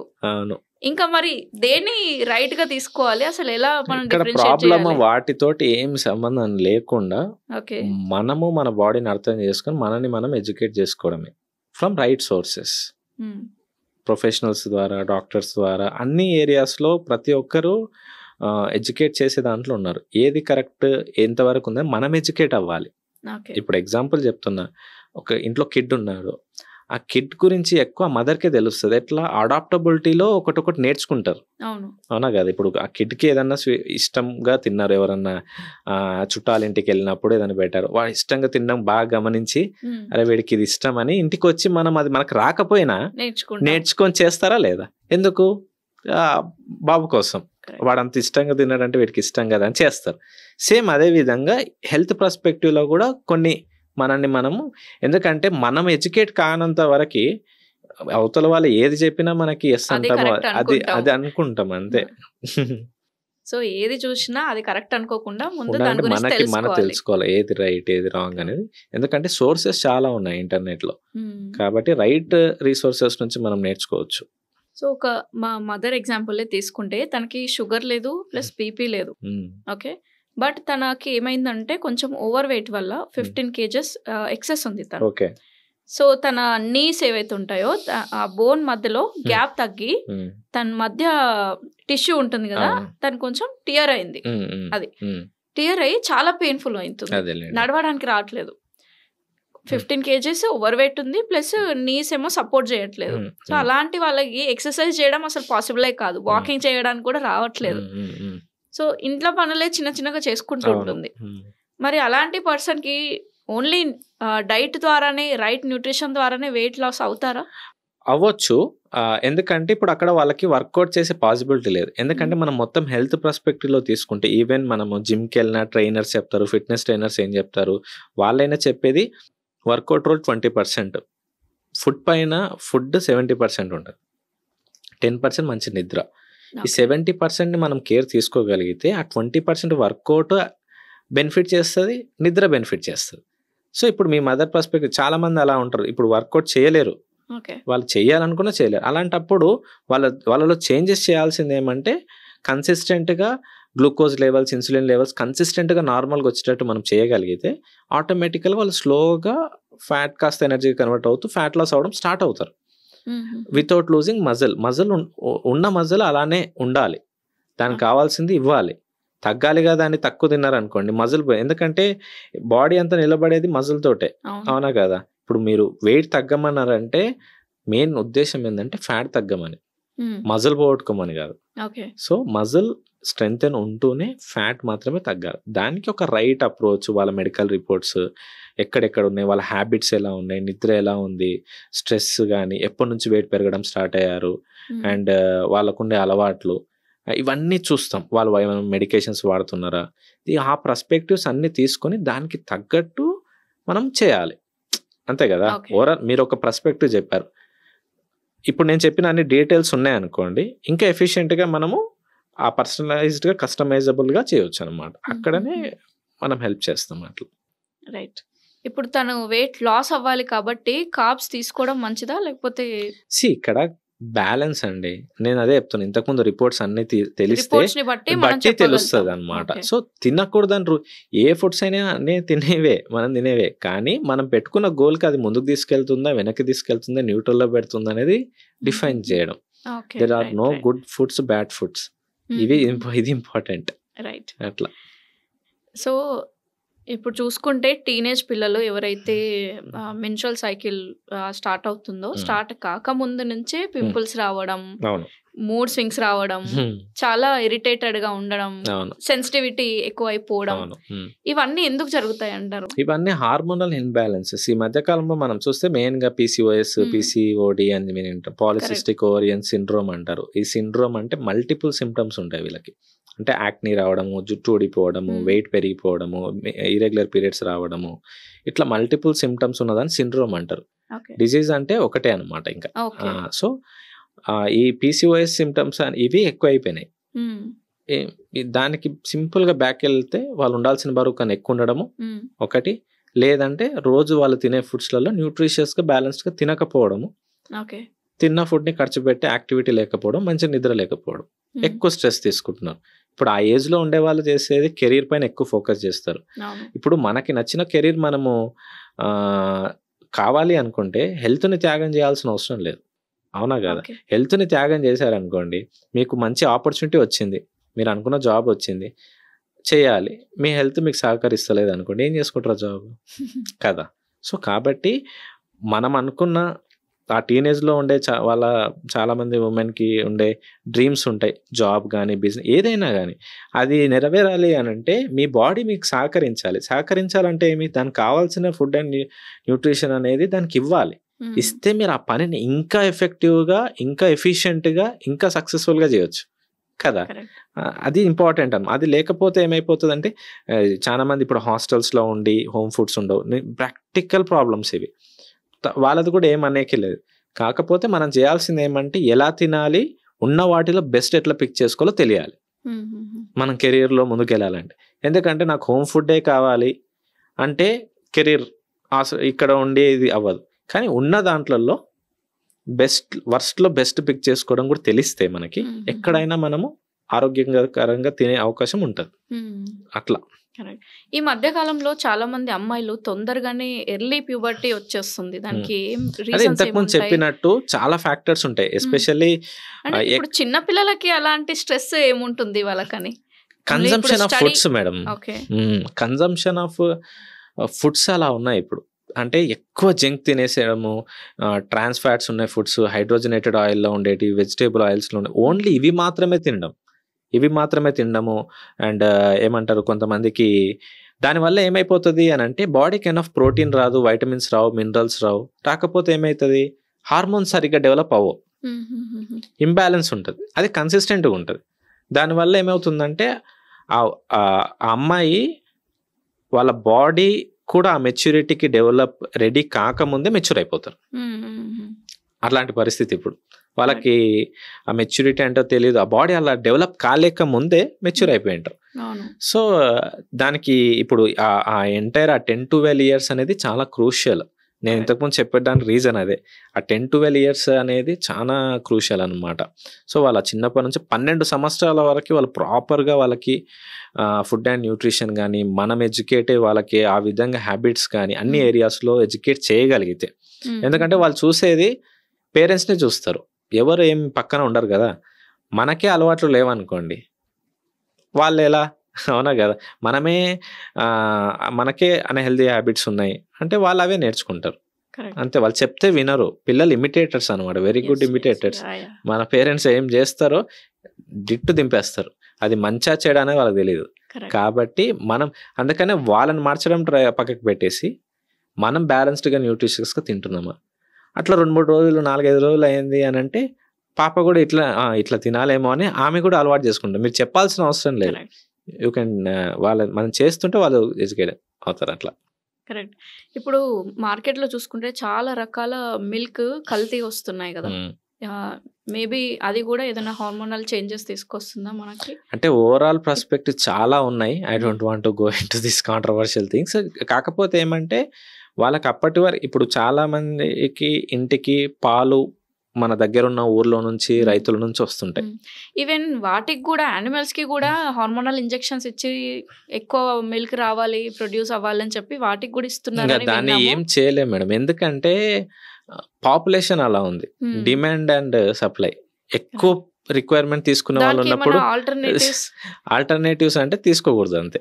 తీసుకోకుండా ఉండి వేరే సోర్సెస్, అంత కంపల్షన్ ఏం కాదు మిల్క్ తీసుకోవాలని రూల్ ఏం లేదు. చికెన్ కూడా హార్మోనల్ ఇంజెక్షన్స్ ఇస్తారు కదా, దాన్ని అంటే ఉన్న దాంట్లలో బెస్ట్ ఎట్లా చేసుకోవాలి, ఆల్టర్నేటివ్స్ ఎట్లా చేసుకోవాలి, అండ్ నాటుకోళ్ళు దొరుకుతాయి మనకి. ఇప్పుడు వాటి నుంచి మనం పక్కకి వెళ్ళి ఏవో చేయాలంటే ఒకటి ఎక్కువ డబ్బు ఖర్చు అవుతుంది, ఆబ్వియస్గా ఆర్గానిక్ అవి అన్నప్పుడు, లేదంటే అది ఇంప్రాక్టికల్. అట్లాంటప్పుడు ఉన్న దాంట్లో ఎక్కువ కన్జంప్షన్ లేకుండా అప్పుడప్పుడు తీసుకునే ప్యాటర్న్లో అయితే నో ఇష్యూస్ అట్లా. ఎందుకంటే అట్లాంటివి ఏమన్నా ఉన్నా ఎక్కువ కన్జంప్షన్ ఉన్నప్పుడు బాడీకి హెవీ, కానీ అప్పుడప్పుడు అట్లా ఉన్నప్పుడు కూడా బాడీ డీటాక్స్ చేసుకుంటుంది. అట్లా సరిపోతుంది, కానీ మిగతా మనం చూసుకోవచ్చు. ఎందుకంటే అవి రైట్ రాంగ్ అనేది చాలా ఉన్నాయి కాబట్టి దాన్ని మనం ఏమి అంత చెప్పలేమన్నమాట. సో కాబట్టి నా ఆబ్జెక్టివ్ ఏమంటే ఉన్న వాటిలో బ్యాలెన్స్డ్గా ఎనఫ్ తినడం గుడ్, అంతే. ఇప్పుడు పిల్లలైనా మనమైనా హెల్దీగా ఉన్నామా లేదా అని ఎలా చెక్ చేసుకోవాలి? పిల్లలది పక్కకి పెడితే మనకు కొన్ని విషయాలు తెలుస్తాయి. సో ఓవరాల్గా ఒక అడల్ట్ మెన్ కానీ ఉమెన్ కానీ తెలుసుకోవాలంటే వాళ్ళు చేయాల్సిన ఫస్ట్ మెడికల్ రిపోర్ట్స్ చేయించుకోవాలి. Overall health, family health checkups ఉన్నాయి ఇప్పుడు. అంటే ఫుల్ బాడీ చెకప్, HbA1c కానీ, ఫాస్టింగ్ గ్లూకోజ్ కానీ, ఇన్సులిన్ లెవెల్స్ కానీ, and next liver function test, lipid profile కానీ, CBP కానీ, ఇవన్నీ ఓవరాల్. వీటితో పాటు వైటమిన్ D, B12 చాలా ఉంటాయి ఓవరాల్ ఫ్యామిలీ ప్యాకేజెస్లో ఉంటాయి. ఇవి చేయించినప్పుడు మన ఇంటర్నల్ పారామీటర్స్ తెలుస్తాయి. ఈ ఇంటర్నల్ పారామీటర్స్ తెలిసినప్పుడు ఎక్కడ కరెక్షన్ చేసుకోవాలో తెలుస్తుంది. ఇది ఇంటర్నల్ పర్స్పెక్టివ్లో, అక్కడ మనం కరెక్షన్ చేస్తాం. సెకండ్ సినారియో ఏంటంటే దీంతో పాటు చేయాల్సిన ఇంకా ఇంపార్టెంట్ ఏమంటే బాడీ కాంపోజిషన్ స్కేల్స్ దొరుకుతాయి, చాలా జిమ్స్లో ఉంటాయి, లేదంటే మీరు ఆన్లైన్లో అయినా కూడా సెర్చ్ చేస్తే దొరుకుతాయి. ఏదైనా ఒక స్కేల్ మంచిది రేటింగ్ ఉన్న చూసి తెచ్చుకొని ఆ ఒక్కటి మీరు పెట్టుకున్నారంటే ఫ్యామిలీ అందరికి ఉపయోగపడుతుంది. దాంట్లో ఏమంటే మన బాడీ వెయిట్ కాకుండా మన బాడీలో ఫ్యాట్ పర్సెంటేజ్ ఎంత ఉంది, మజిల్ పర్సెంటేజ్ ఎంత ఉంది, వాటర్ పర్సెంటేజ్ ఎంత ఉంది, బాడీ కాంపోజిషన్ స్కేల్స్ అంటారు. సో బాడీ ఇందులో ఓవరాల్, ఎందుకంటే మన వెయిట్ ఎంత ఇప్పుడు మన ఓవరాల్ వెయిట్ ఒక 60-70 ఉన్నామంటే ఉత్త ఫ్యాట్ వెయిట్ ఉండదు కదా, బోన్ వెయిట్ ఉంటుంది, వాటర్ వెయిట్, మజిల్ వెయిట్, అవునా కదా, ఇవన్నీ కలిపి ఉంటాయి. వాటర్ వెయిట్ ఇవన్నీ ఉన్నప్పుడు అందులో 2 కిలోలు తగ్గారు, వెరీ గుడ్. అందులో ఫ్యాట్ పోయిందా, వాటర్ పోయిందా, మజిల్ పోయిందో తెలియాలి కదా. తెలియాలి అంటే మన గోల్ ఏమి, ఫ్యాటే తగ్గాలి. మజిల్ తగ్గింది అనుకో స్ట్రెంత్ పోతుంది మళ్ళీ. సో కాబట్టి ఆ బాడీ కాంపోజిషన్ స్కేల్ ఒకటి తెప్పించుకొని ఆ రిపోర్ట్స్లలో మీ ఫ్యాట్ పర్సెంటేజ్ ఎంత ఉంది. ఉమెన్ అయితే 25% లోపు ఉండాలి ఐడియల్గా, అంటే ఐడియల్ ఫ్యాట్ పర్సెంటేజ్. మెన్ అయితే 20% లోపల ఉండాలి. ఈ పర్సెంటేజ్ ఆఫ్ బాడీ ఫ్యాట్ తీసుకుంటే అండ్ మజిల్ పర్సెంటేజ్ కరెక్ట్ ఉందా లేదా అనేది చూపిస్తుంది. ఆ సినారియోస్ మజిల్ ఇంక్రీజ్ చేసుకుంటూ ఫ్యాట్ తగ్గించుకుంటూ విజరల్ ఫ్యాట్, సబ్క్యూటేనియస్ ఫ్యాట్స్ కూడా వస్తాయి. సో అవన్నీ మనం తగ్గుతున్న రైట్గా ట్రాక్ చేయడంలో ఫిజికల్గా ఇది ఉపయోగపడుతుంది. ఓకే, చాలా మంది మెడికల్ రిపోర్ట్స్ బాగుంటాయి, ఫిజికల్ పారామీటర్స్ మారుతాయి, అక్కడ వర్క్ చేయాలి. అందరు ఫిజికల్ పారామీటర్స్ బాగుంటాయి, ఇంటర్నల్ హెల్త్ సరిగ్గా ఉండదు కదా అనుకో, అక్కడ కరెక్షన్. అంటే ఇప్పుడు మీరు చూస్తే ఓవరాల్గా సెట్ అవుతుంది, అవునా కదా. సో అట్లా ఆ విధంగా మీరు ఈ 2025లో జర్నీ స్టార్ట్ చేయాలంటే ఫస్ట్ ఈ 2 చేసుకోవాలి. ఈ 2 చేసుకున్నారంటే ఫస్ట్ ఎక్కడ పోవాలో మీకే తెలుస్తుంది. సో దాన్ని ఎట్లా చేయాలి ఏమి అనేది డిస్కస్ చేయవచ్చు. అట్లా చాలా మంది డైటింగ్ అయితే స్టార్ట్ చేస్తారు, ఒక న్యూట్రిషన్ పెట్టుకోనో లేకపోతే ఒక జిమ్కి వెళ్ళో ఏదో ఒకటి ఇంట్లో చేసుకోనో సమ్ రీల్స్ అవి ఇవి చేసుకుంటూ చేస్తారు, వెయిట్ కూడా తగ్గుతారు. ఓకే, బట్ వాళ్ళు కరెక్ట్‌గా తగ్గుతున్నారా లేదా ఎలా తెలుస్తుంది? వాళ్ళు కరెక్ట్‌గా తగ్గుతున్నారా లేదా అనేది ఎలా తెలియాలి? ఒకటి ఆ ప్లాన్ అనేది వాళ్ళు కష్టంగా చేస్తున్నారా? ఈజీగా చేస్తున్నారా? హ్మ్. ఆ ప్లాన్ డూయబుల్ ఉందా లేదా? ఇది ఓకే. మనం దృష్టిలో పెట్టుకోవాలి. ఎందుకంటే అది ఈజ్ అండ్ డూయబుల్ లేకపోతే ఎక్కువ రోజులు చేయలేం. కరెక్ట్. దాని ఎక్స్‌ట్రీమ్ డైట్ కిందకొస్తదది. హ్మ్. అవునా గదా! సో, అలా కాకుండా ఈజ్ అండ్ డూయబుల్ ఉంటే కన్సిస్టెంట్‌గా చేయగలుగుతారు. ఈజ్ అయితది. ఇది ఒకటి. ఇంకొకటేమంటే ఆ ప్లాన్ చేసేటప్పుడు డ్రాస్టికల్‌గా తగ్గడం. డ్రాస్టికల్‌గా తగ్గితే కూడా సమస్య. అంటే నేననేది నెలకు 10 కిలోలో, 12 కిలోల దగ్గర అది డ్రాస్టికల్. హ్మ్. ఒకరొకరు బాడీ సినారియోస్ బట్టి 4, 5 కిలోలు, 5, 6 కిలోలు కూడా తగ్గుతారు. అది వాళ్ళుండే మార్బిడ్ ఒబేస్‌ని బట్టి ఉంటది. సో, అక్కడ మనం దృష్టి పెట్టుకోవాలి. మనం ఈ కాంపోజిషన్ స్కేల్స్ తీసుకొని ఫ్యాట్ తగ్గుతున్నారా లేదా అక్కడ చూసుకోవాలి. అది చాలా ఇంపార్టెంట్. అంటిల్ అన్‌లెస్ మీ మజిల్ పోకుండా ఫ్యాట్ తగ్గుతూ వస్తుందంటే విచ్ ఇస్ వెరీ గుడ్. దాంతో పాటు ఫిజికల్ సింప్టమ్స్ ఉంటాయి. ఇవేమంటే వాళ్ళ స్కిన్ బాగా అవ్వడము, హ్మ్. హెయిర్ బాగా అవ్వడము, డైజెస్టివ్ సిస్టమ్ ఇంప్రూవ్ అవ్వడము, గట్ హెల్త్ బాగా ఇంప్రూవ్ అవుతుంది. అక్కడ వాళ్ళకి ఇంచ్ లాస్ అవుతుంది. అండ్ ఫ్యాట్ లాస్ అవుతూ వస్తున్నారు. స్ట్రెంగ్త్ గెయిన్ ఏ పనైనా ఎక్కువసేపు చేయగలుగుతున్నారు. నిద్ర బాగా వస్తుంది. ఇవన్నీ బాగా అవుతున్నాయి అనుకోండి. హ్మ్. అదే right plan. Positive side. Positive. ఇంగా అన్‌హెల్తీ అనుకోండి. మంచిగా తగ్గుతున్నారు. జుట్టు ఊడిపోతుంది. మొహం పీక్కపోయినట్టు అయిపోతుంది. మీకున్న ఇంటర్నల్ పారామీటర్స్ సెట్ అవ్వట్లేదు. ఓకే. ఓకే. అండ్ ఇవన్నీ ఇష్యూస్ ఉన్నాయనుకోండి. ఇది అన్‌హెల్తీ. రైట్. ఎందుకంటే చాలామంది వుమెన్‌కి సంతోషాన్ని ఎక్కువ ఇచ్చేది ఎస్పెషల్లీ వెయిట్ లాస్‌లో వేయింగ్ స్కేల్ పైన ఓ 2 కిలోలు తగ్గితే తగ్గితే. అవునా కదా! రైట్. అది తగ్గితే ఎక్కువ సంతోషం ఉంటారు. కరెక్ట్. పెరిగారో లేదా తగ్గలేదనుకోండి. అంటే మన సంతోషాన్ని ఒక వేయింగ్ స్కేల్ డిసైడ్ చేస్తుంది. అవును. అది కాదు. ప్రతి ఒక్కరు డిఫరెంట్. ఒకరు ఫాస్ట్‌గా తగ్గుతారు. ఒకరు స్లోగా అది కాదు. మిమ్మల్ని మీరు ఫస్ట్ ప్రేమించుకోండి. మీ బాడీని మీరు లవ్ చేయండి. చేసి హెల్తీ పర్స్పెక్టివ్ సైడ్ మీరు జర్నీ స్టార్ట్ చేసేటప్పుడు నేను చెప్పినట్టు ఆ బాడీ కాంపోజిషన్ రైట్‌గా తగ్గడం ఏమైంది స్లోగా తగ్గితే తగ్గినారు. హ్మ్. రైట్‌గా తగ్గడం ఇంపార్టెంట్ కదా! ఇప్పుడు మీ హెల్త్ పారామీటర్స్ ఏమి ఇంప్రూవ్ కాకుండా బరువు తగ్గారు. ఏం చేసుకుంటారు దాన్ని? అవునా కదా! ఒక 5 కిలోలో, 10 కిలోలో తగ్గారు. బావుంది. కానీ మీరు మీ పనిని ఇంతకుముందు కన్నా ఎఫెక్టివ్‌గా చేయలేకపోతున్నారు. అంటే ఎనర్జీ సరిపోవట్లేదు. హ్మ్. ఓకే. ఇంతకుముందు చెప్పినట్టు మొహం పీక్కపోయి, జుట్టు ఊడిపోతుంది. ఇవన్నీ ఉన్నాయనుకోండి. హ్యాపీగా ఉంటారా? ఉండరు. కానీ అదే 2-5 కేజీస్ మధ్యలో అలా స్లోగా కన్సిస్టెంట్‌గా తగ్గుతూ వస్తారు. మీ స్కిన్ చాలా బాగా అవుతుంది. హెయిర్ బాగా ఇంప్రూవ్ అవుతుంది. నిద్ర బాగా వస్తుంది. మీ మూడ్స్ అన్నీ కూడా అలైన్‌మెంట్‌లు ఉన్నాయి. హ్మ్. ఇర్రెగ్యులర్ పీరియడ్స్ అయితే రెగ్యులర్‌గా పీరియడ్స్ అవుతున్నాయి. ఇవి కదా ఎక్కువ ఫోకస్ చేయాల్సింది. ఇవి మీకు ఎక్కువ ఆనందాన్ని ఇయ్యాలి. కరెక్ట్. అంతే గదా! సో, కాబట్టి ఇన్‌స్టెడ్ ఆఫ్ హెల్తీ పర్స్పెక్టివ్ పైన ఫోకస్ చేయాలి. అది చాలా ఇంపార్టెంట్ అన్నమాట. చాలా మంచి ఇన్ఫర్మేషన్ ఇచ్చారండి మా ఆడియన్స్‌కి. ఇంకా చాలా ఉమెన్‌కి ఇది హెల్ప్ అవుతుందని నేను ఆశిస్తున్నాను. సో, మరి రైట్ న్యూట్రిషన్, రైట్ డైట్, ఒక పర్సనలైజ్డ్ డైట్ కావాలనంటే మీరిచ్చే సర్వీస్ కావచ్చు, మిమ్మల్ని ఎలా కాంటాక్ట్ అవ్వాలి? ఒకవేళ నన్ను కాంటాక్ట్ అవ్వాలంటే ఇన్‌స్టాగ్రామ్‌లో I have a page nutritionist Karthik. So, మీరు ఆ పేజ్‌లో చూసారంటే యూ విల్ గెట్ అంటే అందులో చాలా ఎడ్యుకేషనల్ కంటెంట్ ఉంది. మీరు గో త్రూ అవ్వచ్చు. If you want to contact పేజ్‌లో నాకు డీఎం చేయగలిగితే we will get back to you అండి. థ్యాంక్ యూ సో మచ్ అండి. Thank you. Thank you very much.